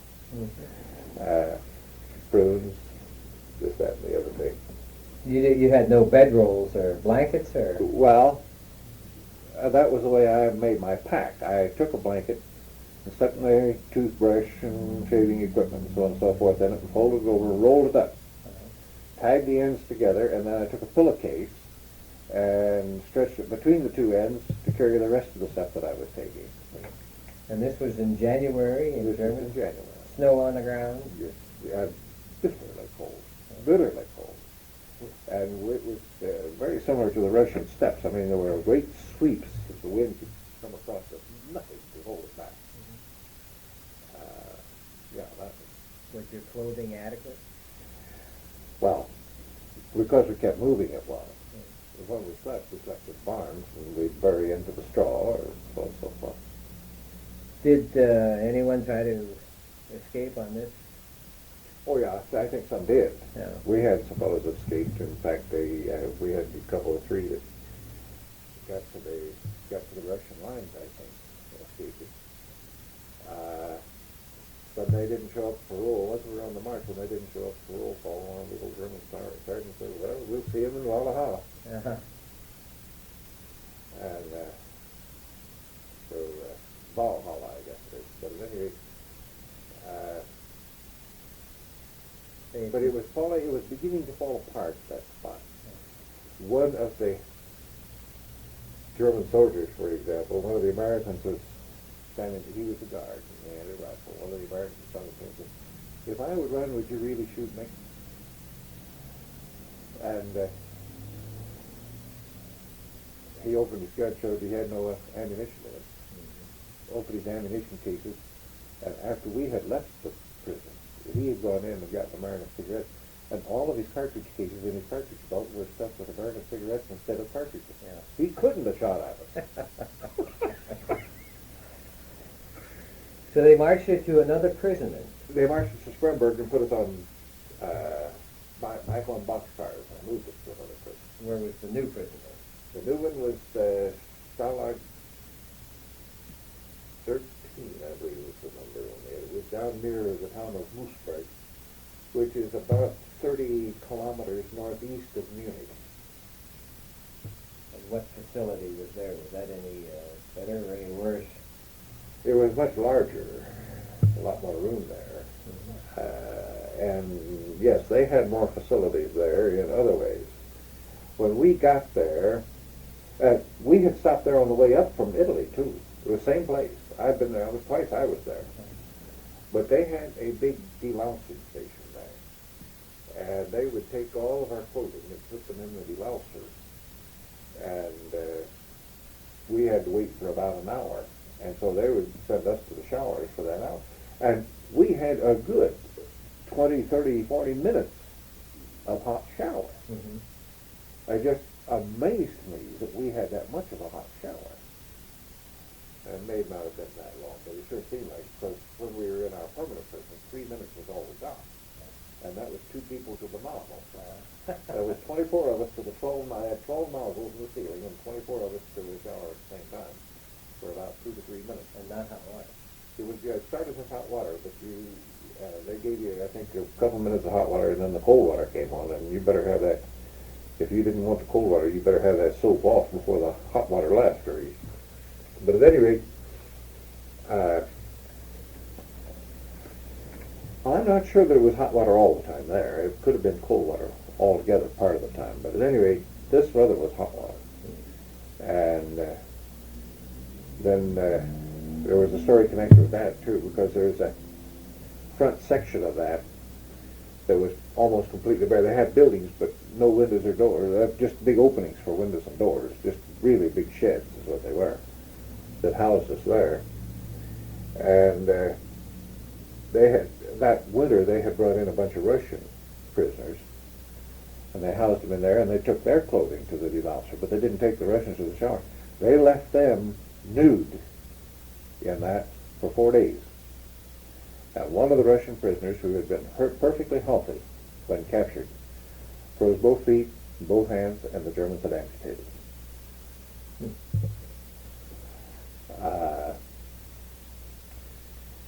But we, like in our army, if you're not there on the evening roll call the day before, they don't plan any food for you the next day. So we got there about noon on Wednesday, and that was, we had left the camp on Sunday and marched from Sunday to Sunday, and then on the boxcars for 3 days.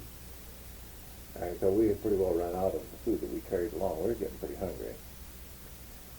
We got there at noon on Wednesday, but it was 10 o'clock that night before we got any food. The food we got was a sixth of a loaf of bread apiece, and about a 3-inch piece of German bologna, which would be about as fat as one of our fatter frankfurters here, but quite watery because they'd made it look big when it wasn't. And that was our next day's ration of food. But we didn't wait till the next day to eat it. We ate it that night. The next time we ate was 4 o'clock the next afternoon when they brought us soup.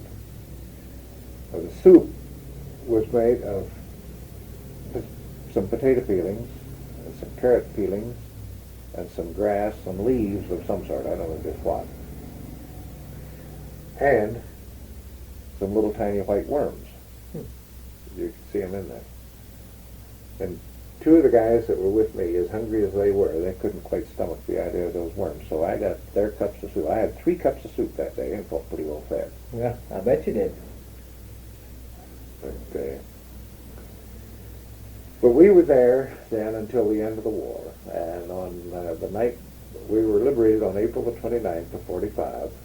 The night before we were liberated, the Germans came through and said, now we're leaving. You can go if you want to. We recommend that you stay put. You will probably be liberated before morning. If you get outside, you will be faced with deserters.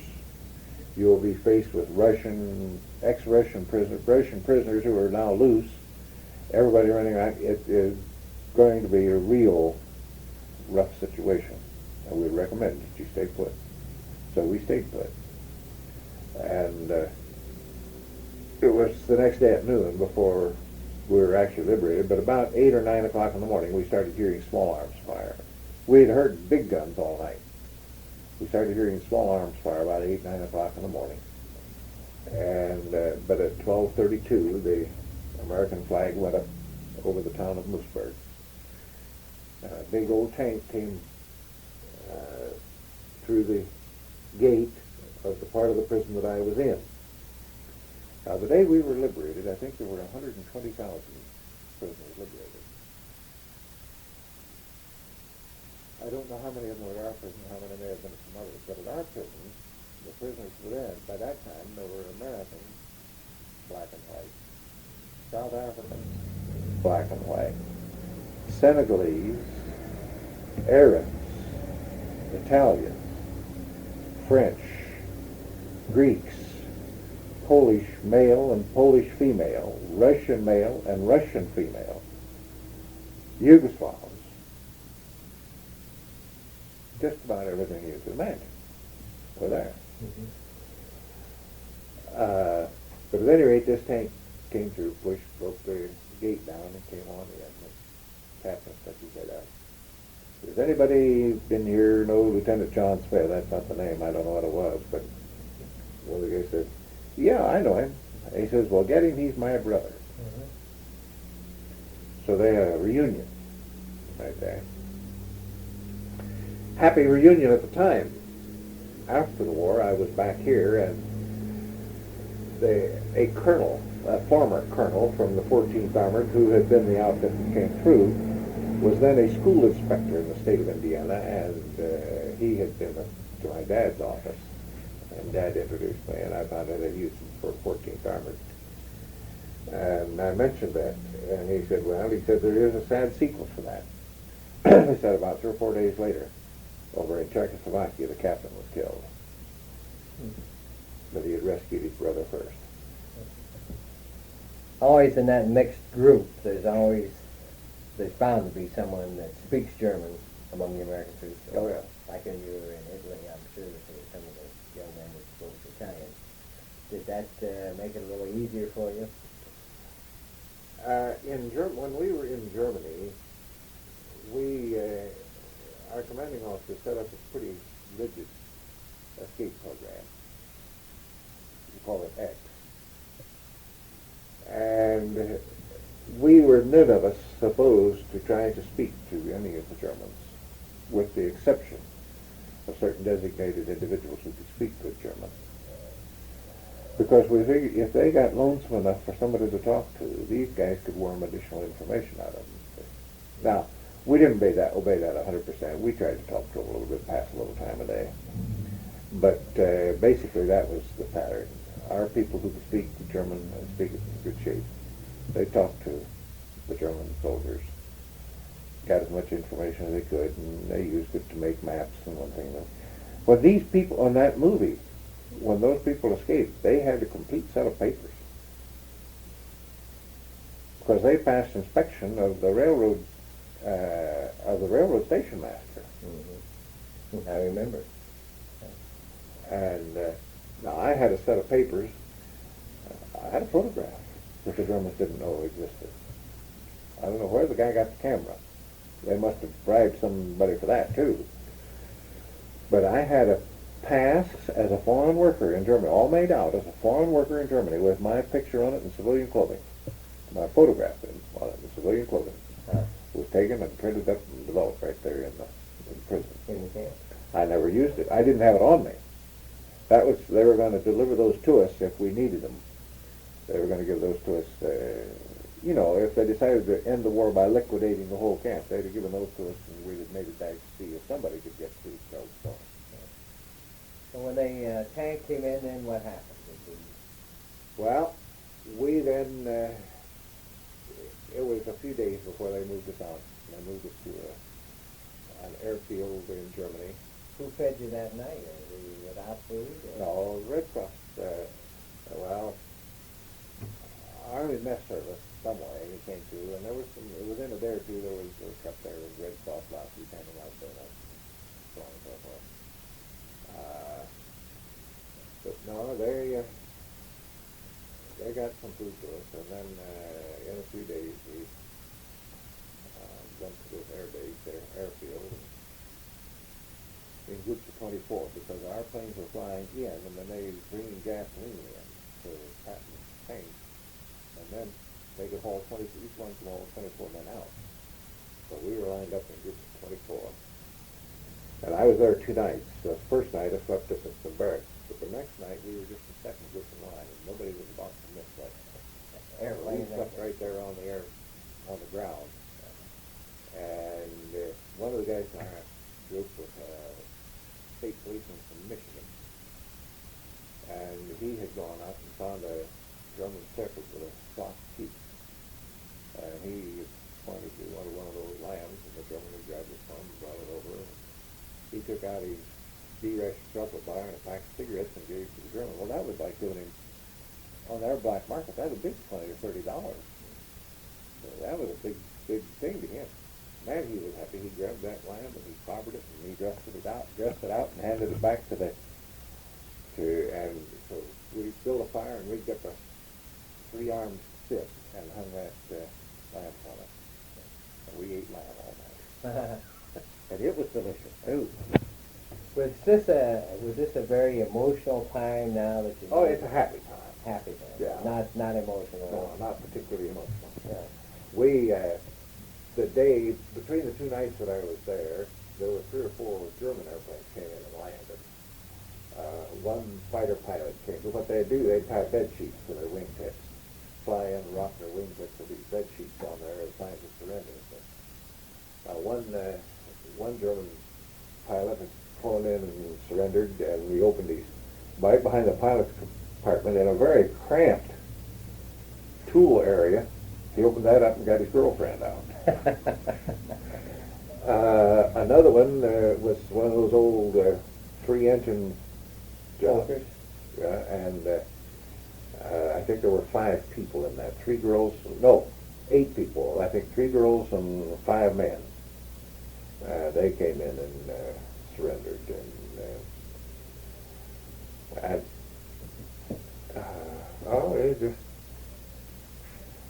We found a bunch of German signal flares. The first night I was there, we had found a bunch of German signal flares, so we were firing those right and left, all different colors, and having a regular 4th of July celebration with the German signal flares. This is in April. This is in April.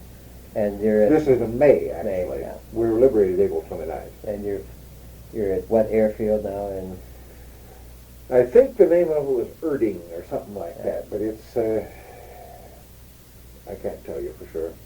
Erfurt or Erding and the only thing I remember begins with E. You fly from there to where in these groups of 24? We flew out to Cherbourg Peninsula. Cherbourg, yeah. And from Cherbourg? Boat. Do they make any special provisions for you at Cherbourg? You got uniforms, clothing, back pay? We dumped everything that we had just got dumped, and we got all new. We went through the showers and came out with all new. And the first 2 days we had soft diet. The second 2 days we had convalescent diet. Then we went on regular diet.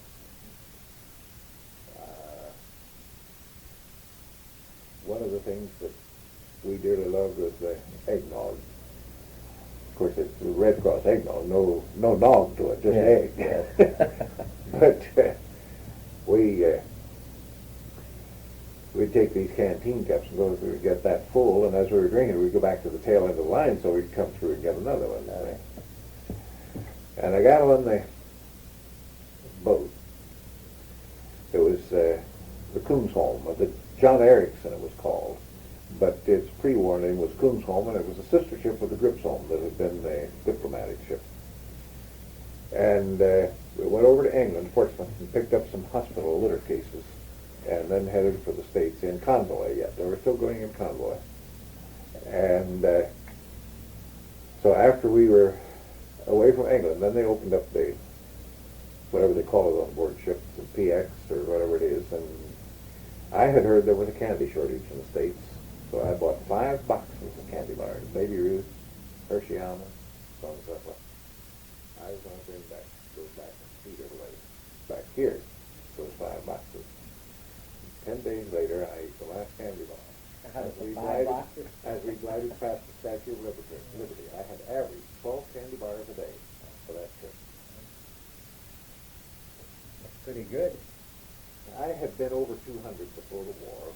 The Army trimmed me to about 185. Then when I got to combat, I think I went on down to probably about 165, and then in Germany I got down to about 140 or 45.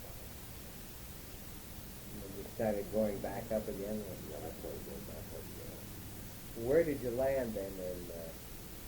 We hit New York, went up to Camp Shanks, and out to Santa Fe. Now this was basically the last time you were all together then when you hit Camp Shanks. Yeah. That's just the end. Yeah, because from there we went all directions. Mm-hmm. Each one was going to a center nearest his home. And then we ended up with, what we ended up with was 60 days. Additionally, they were going to charge it against our leave, and then they changed their minds. And it wasn't. They were just 60 days of rehabilitation at home, and never did get charged against our leave. So we still had all of our annual leave left that had accumulated over the years. Mm-hmm. By this time it's May of 45. And, June, I think, by the time I got home. And you go where? You go to Wabash? I came to Wabash. I came to Wabash. I was here for a month. Went down to Florida for a month. I went out to Miami Beach for a couple of weeks. Mm-hmm. We were all called back in there. Not the same guys, but we called at various rest and rehabilitation centers after our 60 days. Now mine was Miami Beach. And then I was assigned to Frederick, Oklahoma. I went out there and decided to get out of the Army. So I got out. Yeah. How much money had you accumulated on this? Well, I had an allotment going home of as much as I could send. And my wife had saved some. She came from wealthy parents. Mm-hmm. And she worked beside to have something to do. So she had, she hadn't spent terribly much of what I spent home. And I think I had one payday of $2,800, which in those days was a whale of a lot of that. And at the time that I was going into the Air Force as cadet, into the cadet program, they had a bonus, a $500 a year bonus for each year of active duty if you went in as a reserve officer and everything, and I had done that. So I had about 3.5 or 4 years of that coming then when I did get out finally. And so quite a bit came in, and we spent it pretty fast. Yeah. That's okay. Well, why don't we stop? Ward, you and I have been discussing your 18 months of prisoner of war and what happened after you got home, and what really basically what went on in your mind and so forth in light of today's events. Well, of course, it was almost exclusively pleasure when I got home. Everybody was, of course, very much interested in the story, and it has never bothered me. I know there are people who can't talk about it. It just strikes different people different ways. It has never bothered me to talk about it at all. And I talked to the various service clubs here when I first got home, and then again when I was down in Florida. I talked to various groups about the experiences, carried no bitterness, which is, again, not true of everybody, although I don't believe that most of the people I was involved with would carry any particular bitterness. But I did bump into a lot of people who had lost sons. Some of them even had lost sons in World War I, and who had carried the bitterness with them right on through. And they couldn't understand why I didn't have any. Psychologically now, today, looking back 35, 37 years, are there certain habits or certain things that you do in your life that are probably a carry back? I'm just from my own personal experiences, not being able to have cold water for over a period of 2 years' time. A glass of cold water, when I feel like having a glass of cold water, I will get a glass of cold water. Is there anything like that, candy or food or something of that nature? Well, I don't know the extent to which those actually carry over to right today. I do know this. I gained weight quite rapidly. I had gotten down to about, of course, I had been 200 before the war, and I had gotten down to somewhere in the neighborhood of 140 or 45. And so as soon as I could get free run of just about everything I wanted, I gained weight pretty doggone rapidly. I think the first month I was home, my breakfast consisted of 6 eggs every day.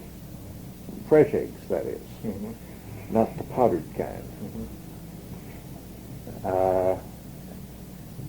Yes, I ate candy quite freely on the boat coming home. I had heard there was a candy shortage in the States. So as soon as they opened the store on the boat to sell us what we wanted, I got 10 boxes of candy bars, 24 bars to the box, because I was going to bring it home to the folks back home. Mm-hmm. And as we sailed past the Statue of Liberty, I ate the last candy bar. So I had averaged 12 bars a day for the 10 days that I had had the candy. Mm-hmm. And they were saying some things like that that had an immediate effect at that time. I don't know of any particular carryover.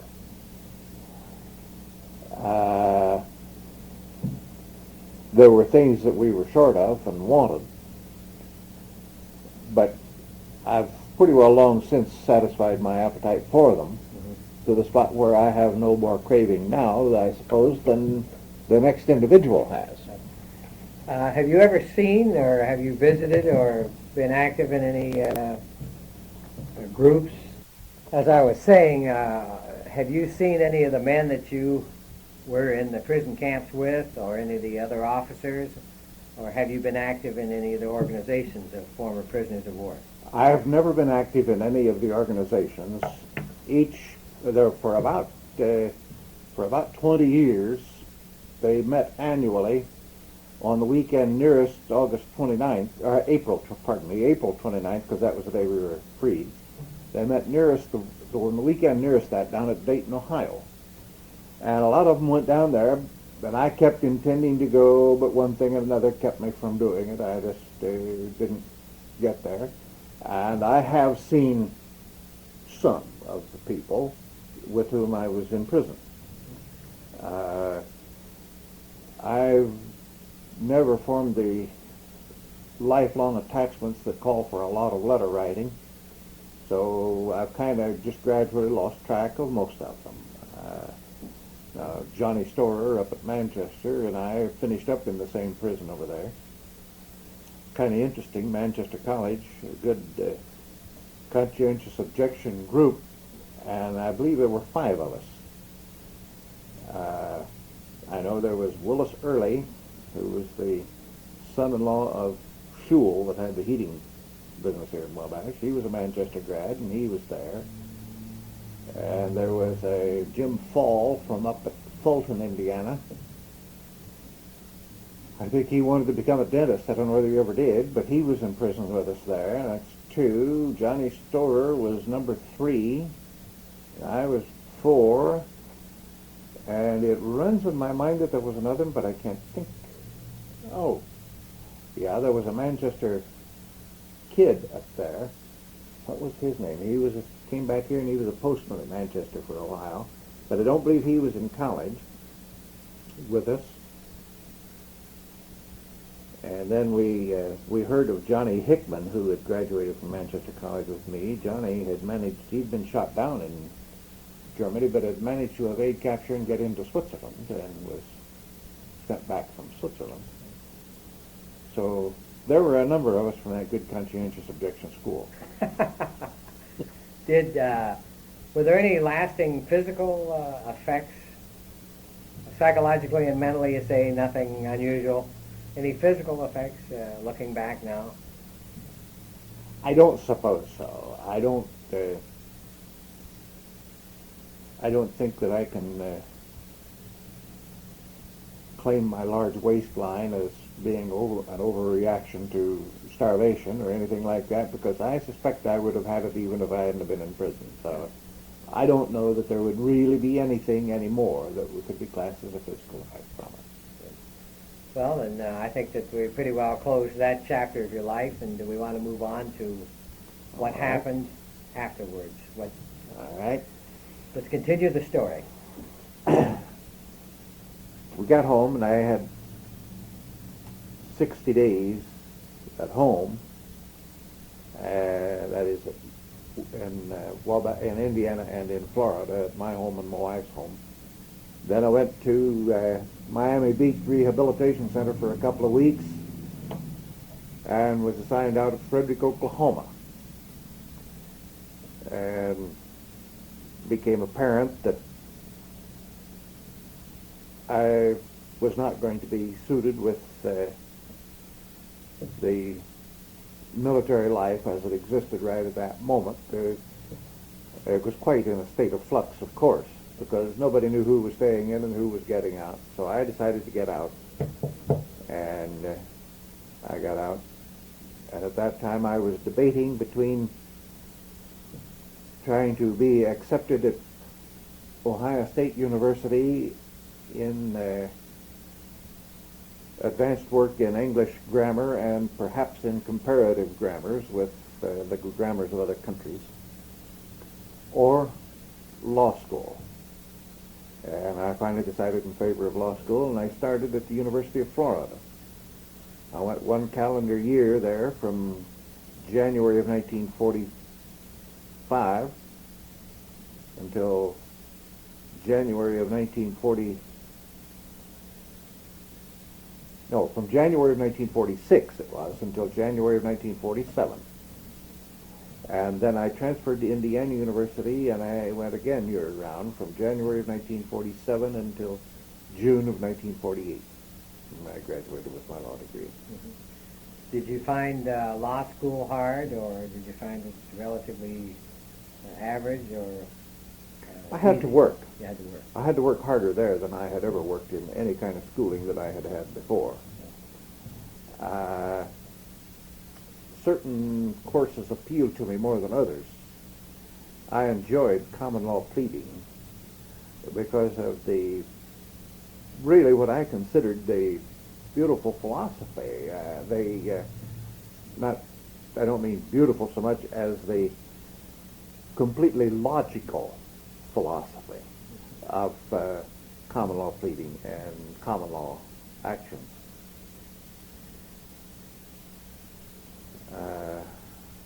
I liked evidence, and there were certain others that I liked, and everybody has different tastes. I enjoyed future interest, and most of the people that was something they took because they had to. But I enjoyed it. And then on the other hand, there were some things that a lot of the people enjoyed that I didn't care too much for. Was law school tough? Yeah. Yeah, and I, just about the end of my year of law school at the University of Florida is when I got my divorce.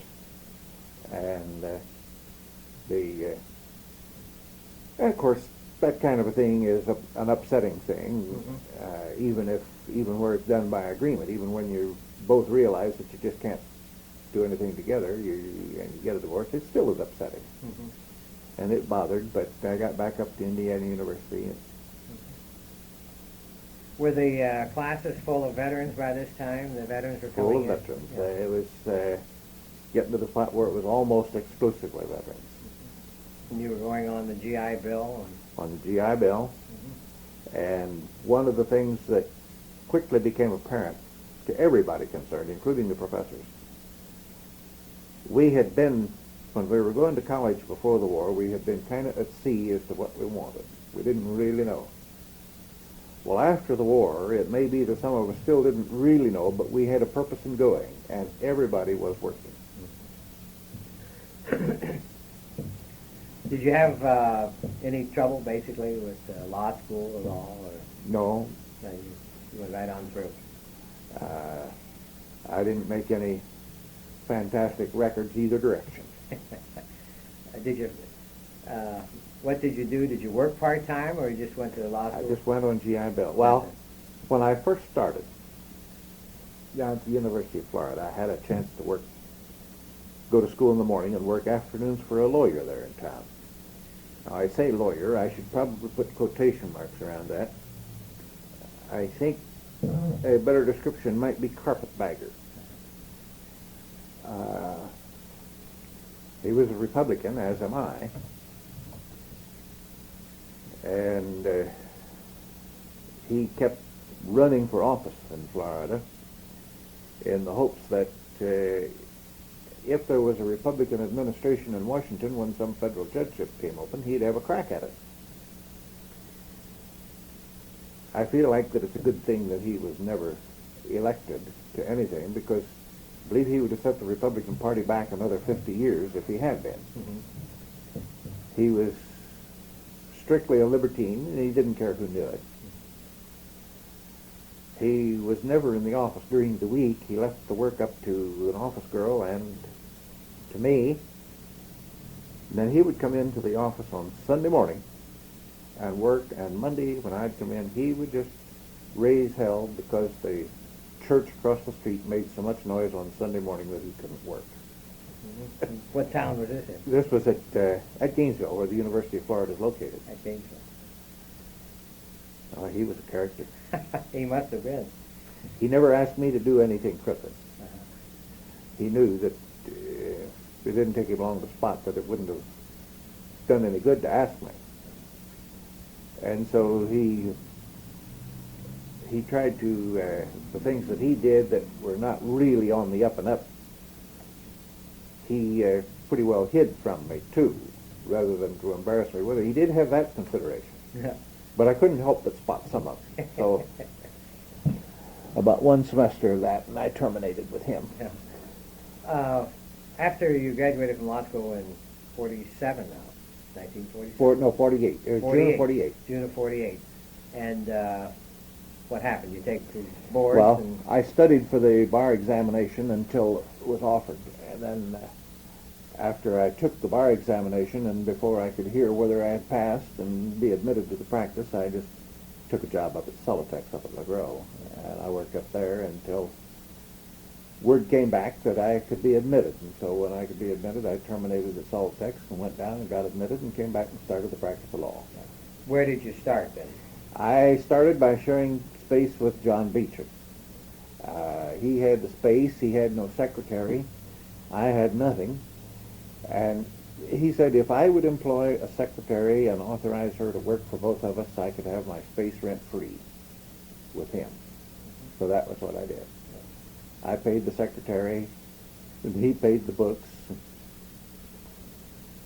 I did buy some library of my own, and I was there for the biggest share of 2 years, and then an office came vacant downtown because of the death of another lawyer, and I purchased his interest and moved down there.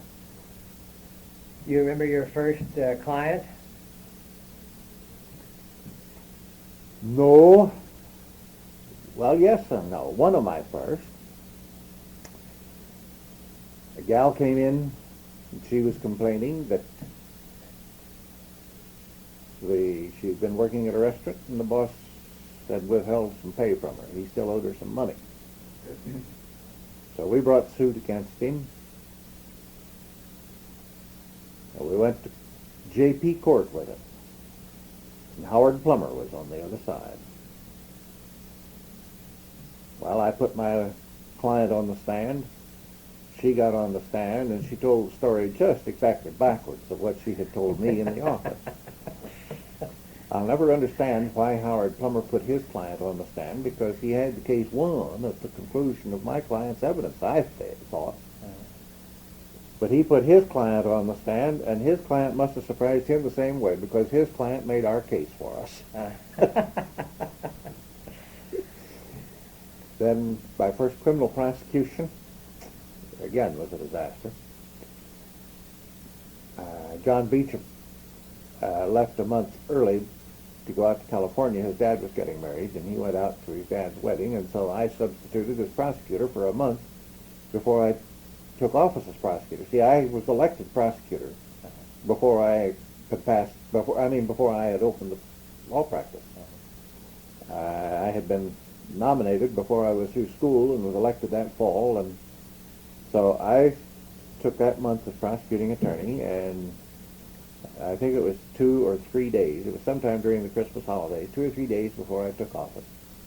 My county chairman got himself arrested for driving under the influence of intoxicating liquor.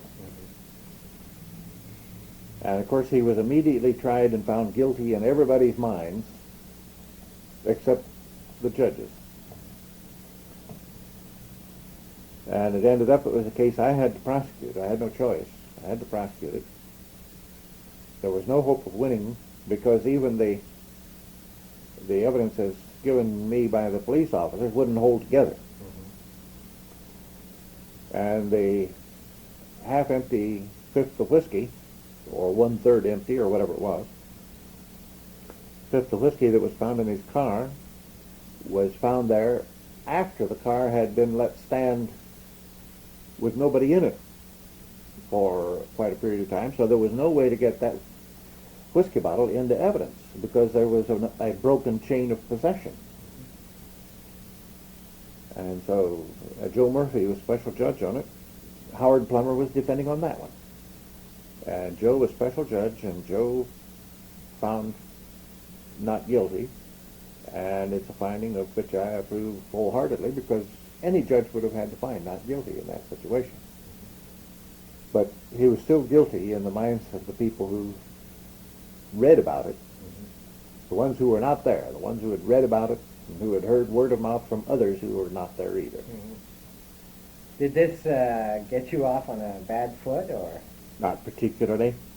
It didn't. Nobody thought that it was a throwaway job, Yeah. and it wasn't. I tried, and the evidence just wasn't there, and I think everybody recognized that pretty well. So that didn't, except for the inner turmoil of having to tackle that as my first case of any moment, it didn't hurt. No. How did you come about to be selected as prosecuting attorney? What were the circumstances? Well, John Beecham had been prosecutor, and he was serving his third term. It was a 2-year job at that time. He was serving his third term. And he suggested that if I wanted to come in there and wanted to run for prosecutor, why, he wouldn't run. And he suggested that if I announced early enough before anybody else announced, he didn't think anybody else would run. So I announced early, and nobody else ran. That made it pretty difficult to defeat me. Did the Democrats put anyone No. up against you? No one against No. you? No. Did prosecutor's job pay much in those days? Not a whole lot. Yeah. It was strictly a part-time job. Yeah. Do you remember how much money you made roughly the first year practicing law? The only thing that I can remember... Your children, I know, wouldn't believe it today, No. the puny amounts of money that were The only involved. thing I can remember is I was prosecutor for 2 years, and I had gotten married again, and we had a baby on the way, and the first year that I had no income other than what came through my door was 1951. the year that my oldest daughter was born. No, 1952, because Betty still had taught the spring months of 1951. In 1952, she had no income from teaching. I had no income from being prosecutor or anything else. And the total amount of cash that came through my door before I paid lights, telephone, or anything else was $2,800. And that was a little light even for those days. Things were awfully skinny. Did that discourage you and think that perhaps you'd picked the wrong profession, or? Oh, yes and no. I certainly wanted something that had better remuneration than that. On the other hand, the only other jobs I had dreaded to see Monday morning come, and I didn't dread to see Monday morning come when I was in the practice of law, so I assumed that I must have found the right spot. Let's talk about how you met Betty and her maiden name and her family and the circumstances surrounding this courtship and so forth. Well, Betty was from out south of La Grove. Betty Gongwer. Her father was Ralph. Her mother was Catherine. And Betty was a school teacher, and she was teaching up at Chester. And my dad, who was county superintendent of the school, kept telling me that he ain't a little girl he thought I ought to meet. And one day I was downtown with Dad, and Betty came along, and she had an armload of groceries. That didn't stop Dad. He thought now or never. So he introduced me to Betty Gongwer, and I liked what I saw, and so I called her up that afternoon and asked her for a date, and she went with me. And we had a date every year for about 2 or 3 years, because that's all I was home when she was home. Mm-hmm. I was in law school, and so when I would come home, if she were home, I'd have a date. But in the summertime, she was in the east. She was going to, I think, doing some summer work at Georgetown or George Washington or some university in the east. And so we just had, for about 2 or 3 years there, we had one date a year. And then we started going steady. Got married. Did you set up housekeeping here in the city or out in the county? Or? When we first got married, she was still teaching at Chester, so we set up in North Manchester. And then when we got some family started, she had hoped to teach for a couple of years before she quit. Okay? But sometime during that first year, we got family started, and so she had to terminate at the end of that spring. Well, Kathy was born in August. We were married in August of 1950, and Kathy was born in August of 1951. But in the spring of 1951, it became apparent that she was not going to be able to teach next year, so she had to terminate, and when school was out, we moved to Wabash, and we've lived here ever since. Where did you move to in Wabash? Upstairs over Dr. J.T. Steffen on North Wabash Street. And then we were there for a while. Then we bought a place over on East Street. And one day we were driving past our present home, and there was a sign in the yard for sale, and Betty said, "I've always loved that house." She said, "That house is my ideal." So we couldn't afford it, but we bought it anyway. Now, with baby coming along, with Kathy coming along, were there any unusual circumstances in carrying the baby to full term and everything was normal? And No difficulty. Betty had rheumatic fever, I think, just the year before we got married, and they tried to discourage childbearing in that situation. But she had Kathy in August of 1951, and Debbie in January of 1953, which puts them fairly close together. Libby came along in October of 1955, and David in April of 1959. And that made the family. That made the family, and with each one, she seemed to come back stronger. No complications or anything in having children? Just everything No, went okay? everything just went smoothly. What were you doing in the legal profession these years up to 59 and?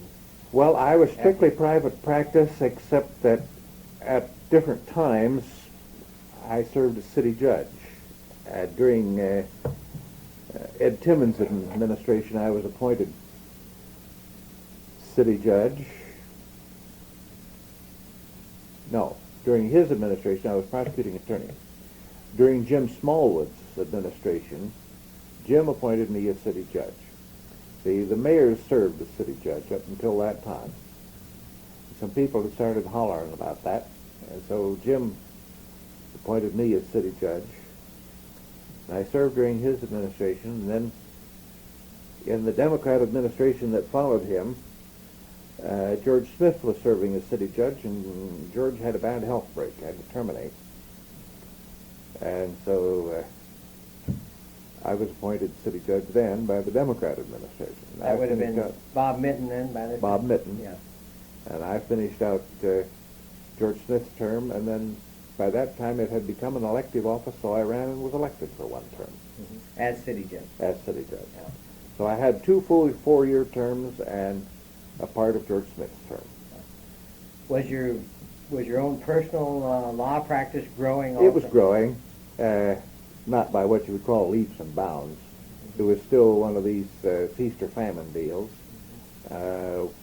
One year I had a real successful year. I had, for me, I had 2 or 3 real good cases that ripened, came to full fruition in that year, and a real good year. And then I started spending like it was going to continue forever, and the next year was a poor one. Mm-hmm. So it was a feast or famine situation even then.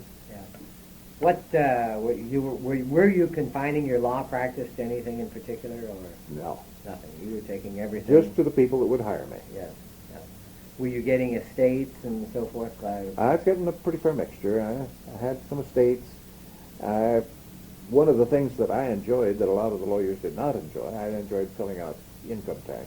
Yeah. And but a lot of them didn't like to do that at all. Mm-hmm. I didn't like to do the bookkeeping part, and I would insist that the people do their own bookkeeping and bring me their figures. I knew where to put the figures once they brought them in. But I would not do the bookkeeping and guarantee their figures in any way. The only thing I could do was guarantee where they belonged on the form. Yeah. And divorce, I had some criminal defense, contract, just collections, everything that came along, general practice. Well, what happened after the first and last term, I guess you'd call it, as city judge, and then my last term as city judge terminated with me in the hospital. I went home after the basketball game on February the 9th of 1963, and my wife, who was teaching, had to go back and had to stay and chaperone a dance. My kids were small at the time. I took the babysitter home, went back, put the car in the garage, and started for the house. And I got to the house on June the 19th. I slipped and fell on a patch of ice, smashed up my right hip pretty bad.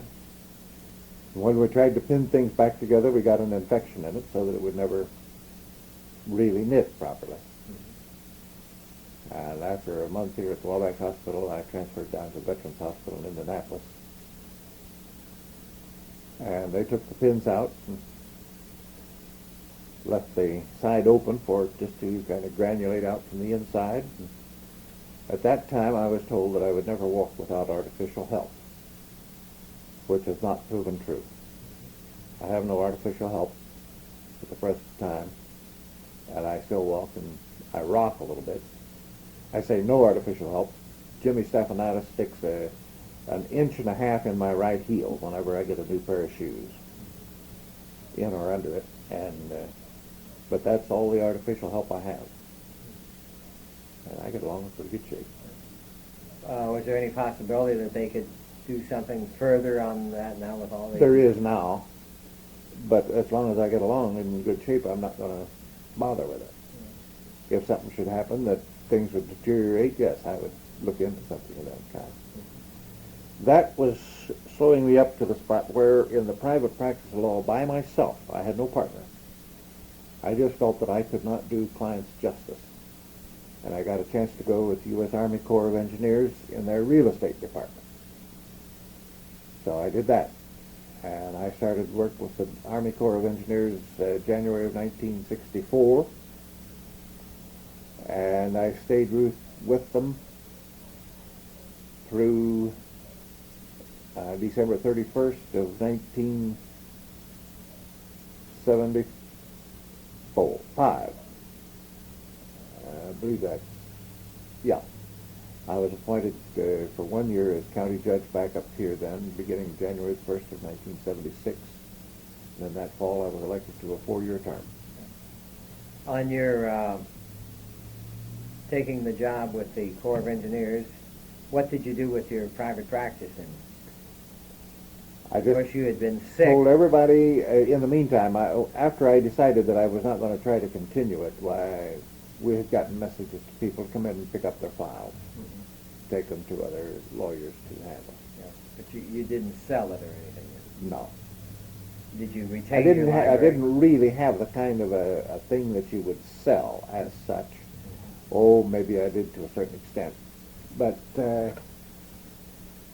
now in a couple of the cases where I had done some work, I expected some pay. It didn't always come through, but... Going to work with the engineers then, you went in under civil service? In civil service. Yeah. As a closing agent, and I stationed right here at Wabash while they were acquiring land for Mississinawa, Salomonia, and Huntington Lakes. And while I was here, Omar Godden, who was the real estate project manager, reached his 70th birthday, which is mandatory retirement, was at that time, mandatory retirement with civil service. And they gave me the nod to take his place. So I became the project manager, and then when they opened the office down at Paoli, Indiana, I was moved down there. I moved down there in about May of 1970, and I was there for 5.5 years. Now, does closing agent normally call for a lawyer in this position? Closing agent calls for a lawyer. Project manager does not necessarily. But closing agent does. All of their closing agents were attorneys. Did you have any interesting experiences here in the 3 area dams around Wabash? Other than the fact that everybody thought their land was worth 3 times as much as they got. And they still complain about it. Oh, it was interesting, but there was no one specific thing that was. Mm-hmm. It was interesting because it was different from anything I had done before. And I enjoyed it. I had people cuss me up one side and down the other because they were dissatisfied with what they were getting, or with the way they had been treated by somebody. Sometimes their complaints on treatment, I think, might have been a little valid. I had a couple of the people that worked first under Mr. Godden and then under me when I took over, who left quite a bit to be desired as far as their tact and diplomacy were concerned. But I was saddled with them under circumstances that I just really couldn't do much to get rid of them unless the district office would move. Mm-hmm. And that's something that's always slow.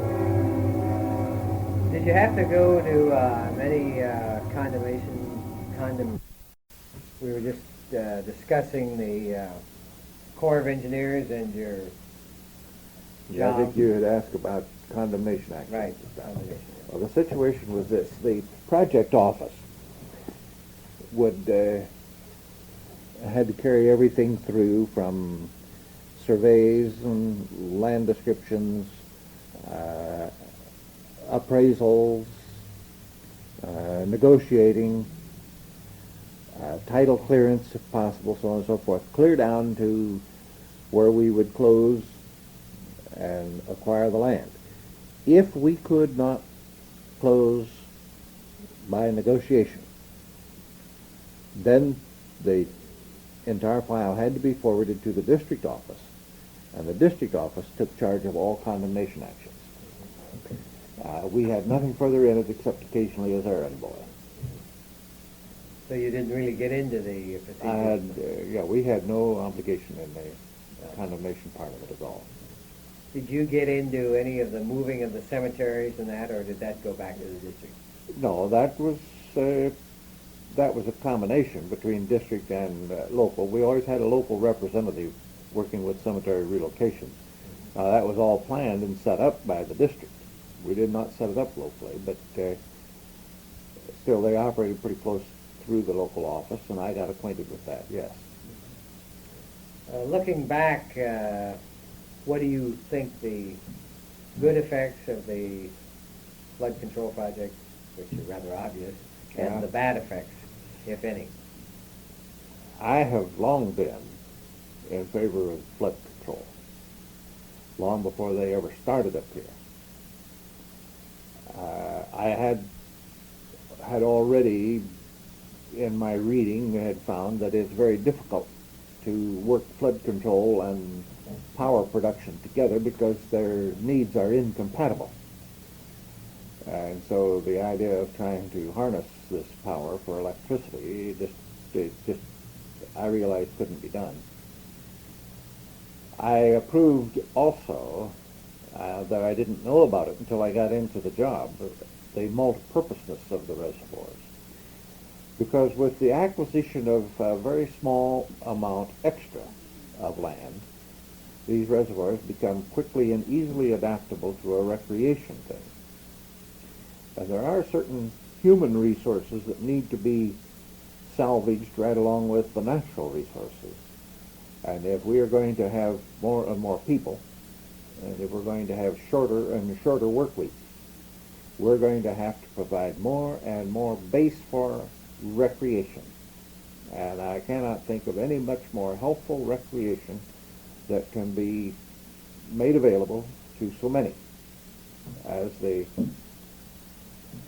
picnicking, swimming, boating, fishing, recreation that they get on the reservoir. Then, of course, there was always water quantity and water quality control. I don't think they counted so much in these up here because none of these are used at the present time, at least, for water quantity. Nobody takes their water from the reservoirs, although Kokomo has been trying for some time to get it through so they could take water from Mississinawa. Which I don't think is a bad idea. I don't either. I think one of their difficulties is the fact that when they take water from the Mississinawa, they're transferring it from one watershed to another. And so that may create extra problems, but surely in the amounts that they would be taking it and turning it loose, it shouldn't create any great extra problems. The water quality control, basically, you need 3 parts of fresh water flowing down a stream for each 1 part of sewage effluent. And I don't think that we were hurting in that regard before. But of course this sets it up so that we never will hurt in that regard. Even in the driest of summers, we will be able to release enough water to keep 3 parts of fresh water going down the riverbeds for each 1 part of treated sewage effluent. But to me, the real heavily weighted factor in favor of the reservoirs was the flood control, and second was the recreation. Did you see anything bad other than possibly taking someone's farm? Did you see any other effects there, possibly? Not really. Taking money off the tax rolls was another complaint. Taking property off the tax rolls. Yeah, it took property off the tax rolls, but it did not decrease the assessed valuation for any length of time, because it was no time at all until assessed valuation, just from reservoir enhancement, was much greater than the assessed valuation before. And I'm not counting into that the effects of inflation and so on and so forth. It was just the actual reservoir enhancement that broke a lot of larger places up into a lot of smaller ones, which gave an increased valuation because there were a lot more homes being built and everything else. Well, when the reservoirs were finished here, what happened? Did you have the opportunity to stay with the Corps, or? Yes, I went to Paoli, Indiana on Patoka Lake, which is on the Patoka River. The center part of that lake, I think, will be about 10 miles south of French Lick, Indiana. It's a much larger lake than any of these, and its flood control provisions are a little different. There will be no drawdown on that one because of the fact that it is a larger lake. They have left room for 12 feet of storage on top. And while these reservoirs here are designed to take care of what they call the 50-year flood profile, that one down there takes care of the 30-year flood profile. The water should never reach the open spillway on Patoka more often than once every 30 years on the average. Here they should not do it more often than once every 50 years on the average. Did you move the family down there, or? No, I kept the family here. I thought we had a pretty good school set up here. My kids were in high school and junior high, really a little too old, as I felt, to move them out if it could be avoided. And so I drove down to Paoli on Sunday evening, and I would drive back to Wabash on Friday evening. Distance of 179 miles each way. You wore out a few cars? Yeah, I got quite a few miles on some. I got myself a VW. I drove it until it was I dumped it at about 146,000 miles. And I got myself a Pinto, which I have found very satisfactory. I've got 115,000 miles on it now, and still getting 24.5 miles to the gallon of gas, general purpose driving. Well, what led you to your decision then to leave Patoka Project and the Corps of Engineers? There were several things that combined. Dave still had one more year of high school, and I had planned at that time, of course, to stay with the Corps of Engineers. And when he was through high school, Betty was going to quit her job. She was going to move with me. And we were going to sell out up here. And I'd move wherever the Corps of Engineers sent me. I talking to Len Ford one day, and he suggested I might want to seriously consider this county court thing. And he described it to me, and I had to do a lot of figuring, because if I do not get reelected twice, I will have taken a financial beating to have come home for it. If I get reelected twice, then I will be financially at least equal and perhaps a little ahead of what I would have been to have stayed with the Corps of Engineers. But I need to be elected in 1980 and in 1984. The advantages of coming home is just what coming home is. This is the community where I had all my ties. This is the community I wanted to be in. And this job made it possible. It was temporarily, it was a little financial sacrifice, because my pay with the Corps of Engineers was a little better. So you decided to leave and going to run for county judge. Right. Okay. I was now appointed for 1 year, and then Okay. then it's elected from there on. What hurdles do you have to go through to handle this now? Obviously, we're just not going to say, let's take Ward Vandegrift and make him county judge. Well, it was up to the circuit judge to make a recommendation to the governor, and the governor made the appointment on the circuit judge's recommendation. At least that was basically it. There may have been some others that had to approve it too, I don't know, but it was basically a recommendation from the circuit judge, the way the statute was set up. Now then do you go through I had to come home and kind of plan the work because it was a little different from any court that we've ever had before.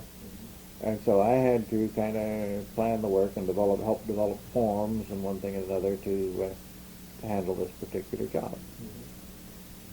Is there still a certain amount of confusion with the overlapping on the circuit court and the county court and the city court? No confusion really in our minds. There's generally confusion in the public's mind. I don't know, for some reason or other, people, when they're looking for the judge, they want the county judge. They don't stop to realize that what they are thinking of as the county judge is really the circuit court judge. And so a lot of times I will get called for business that where they really want Lynn Ford. I think sometimes it goes the other way too. I think sometimes he gets called for things where people really want me. There is confusion in the general public's mind between city court and county court because both of them have misdemeanor and traffic and small claims jurisdiction. County court is slightly more expensive. We charge it's $10 to file, and I don't think it's that much in the city, but I won't say for sure.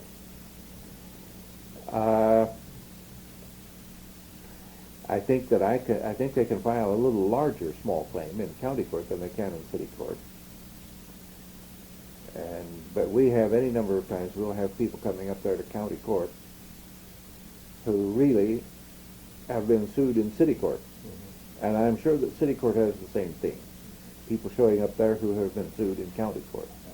This is just going to take a period of time then until everyone knows where and what they're doing. Yes, to a certain extent. But I do think this. There are a lot of people that will never learn until they're actually called upon to go. And so even if the city court continued to exist, I think even 15 years from now, there would be some people who would still have confusion because it would be the first time they'd ever been called to go, and they still wouldn't know whether it was city or county. How have you found the workload in the county court? It's a little light. I do not do a particularly efficient job of handling it just because it's not necessary to be efficient. But as the workload increases and the city courts disappear, if they do, we'll still be able to take care of everything and have lots of free time. Yeah. Of course, this is mandated by state law, the That's right. court system. So. Yeah. Well, of course, having been active in the Republican Party for years, you had no problems getting blessing of the party chairman. No, that's true. Matter of fact, you didn't even have any opposition last time, did you? No. Yeah. Nobody ran on either ticket. Other than I don't know that anybody will run on either ticket the next time because it's really not that lucrative a job. Yeah. Most of these people that are in the practice of law, if they've been there at any length of time at all, are making more than either the county or the circuit judge makes. And the young ones, they are still pretty well set on trying to make it in the general law practice rather than as judges. Now, they may look at the judgeship as a nice job to finish off a career, and I think some of them undoubtedly do. I think that would be a real nice spot for them when they get up about 50, 60 years old to take it and try to finish up their career as a judge. It's kind of a crowning of their life in the law. But they won't all feel that way. It's that nice. Well, looking back now, what should we discuss? You want to talk about the family and the children, and well, all right. they've had many, many accomplishments, and a compliment to their mother and father. Yeah, the kids basically pretty good kids. Kathy, saying that you get them. Kathy, the oldest, wants to teach school. She wants to teach someplace from kindergarten through 4th grade. She dearly loves kids, and they love her.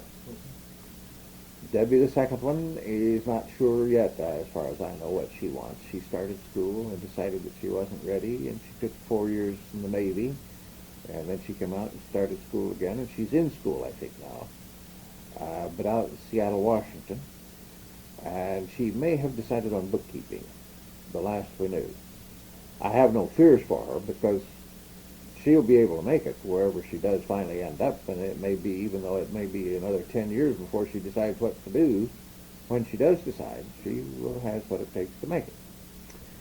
Libby, the third one, just graduated from Butler this year in piano performance, and she wants to continue her piano, and she, I think, is more than just a mechanic. I think she is an artist. And David, who just finished his freshman year at Butler, is the same. I think he is an artist, and his is piano also. And I think, at the present time at least, that he wants to make his future at the piano. I think that sometimes I get the feeling that a second choice with David would be to become a grade school teacher, because he also likes children of that age, and is good with them. Will the children have normal childhoods and relatively easy to raise? Yeah, they gave us the same problems that other kids give their parents, but nothing large. None of them ever gave us a big problem. Mm-hmm. There'd be little problems like we'd expect them home for supper by 6 o'clock, and they'd get in about 8.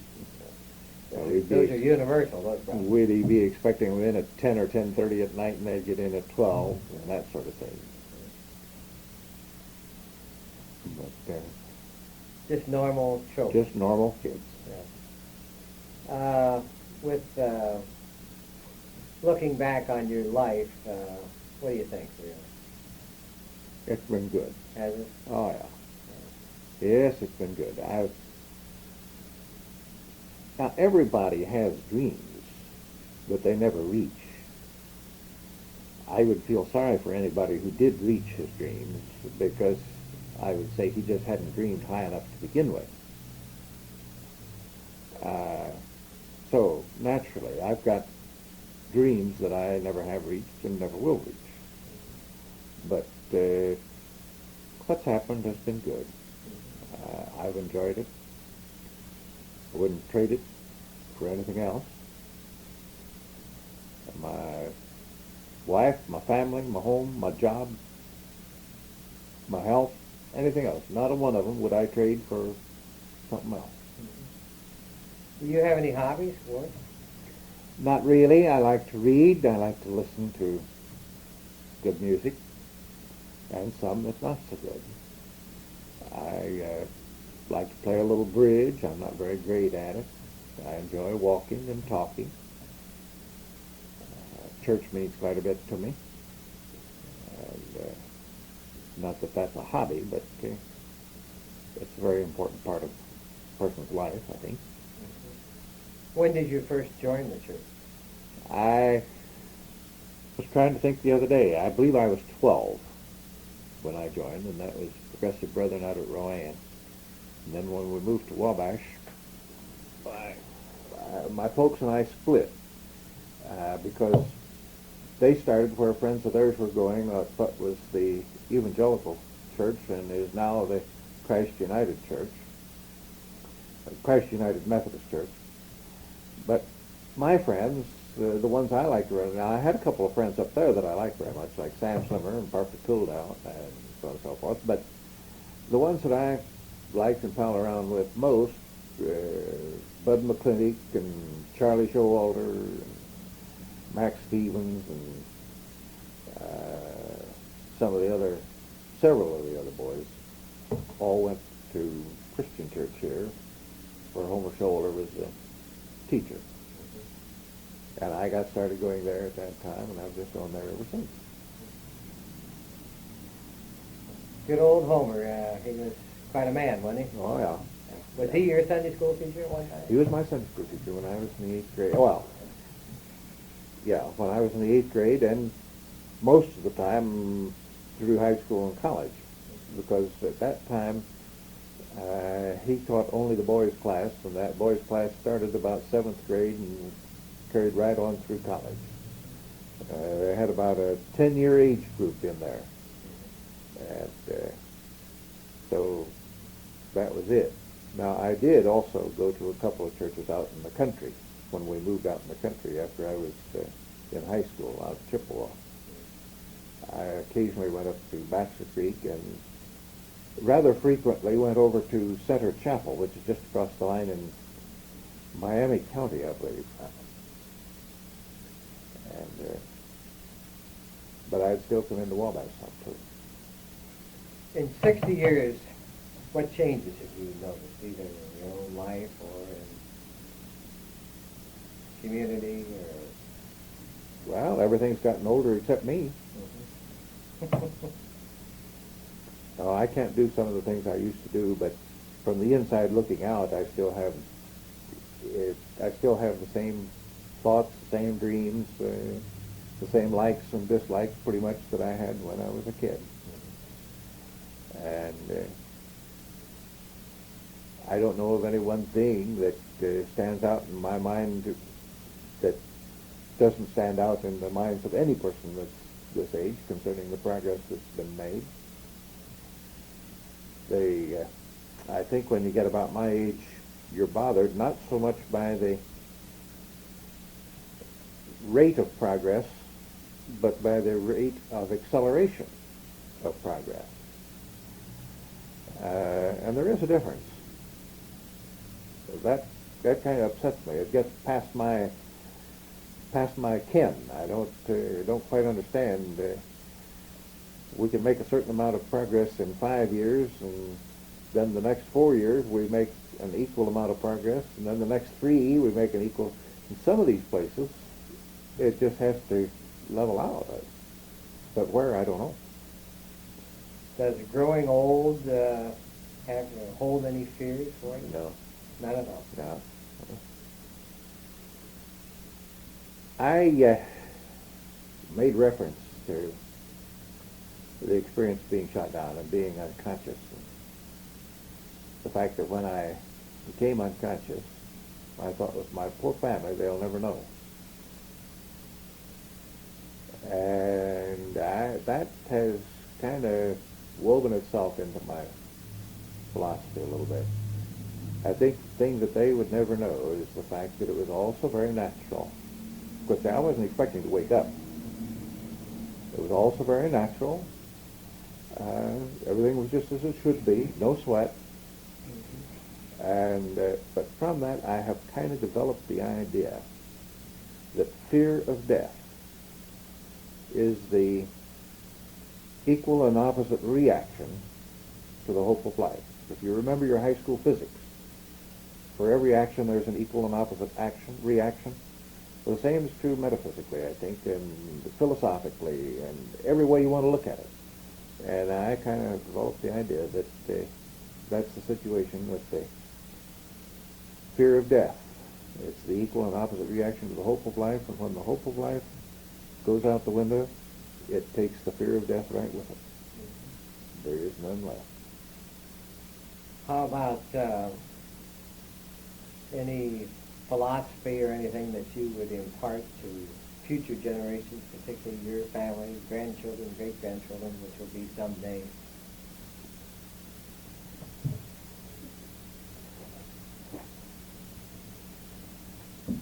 Oh, I would say all the usual things, I think. Pay diligent attention to the teachings of the Bible. Think on them. Don't let it get hard and set in your mind in any way. Keep the mind open for new interpretations and for new light, because as far as I'm concerned, I think God talks to us all the time, even about the things that he's already told us before. But we have to be receptive or we'll miss the message. And other than that, I would say enjoy. Good philosophy. Well, Ward, I'm going to, we're winding up this tape, and I want to thank you for the 2 sessions that we've had, and This is George Dingleby with the Wabash Carnegie Public Library Oral History Program.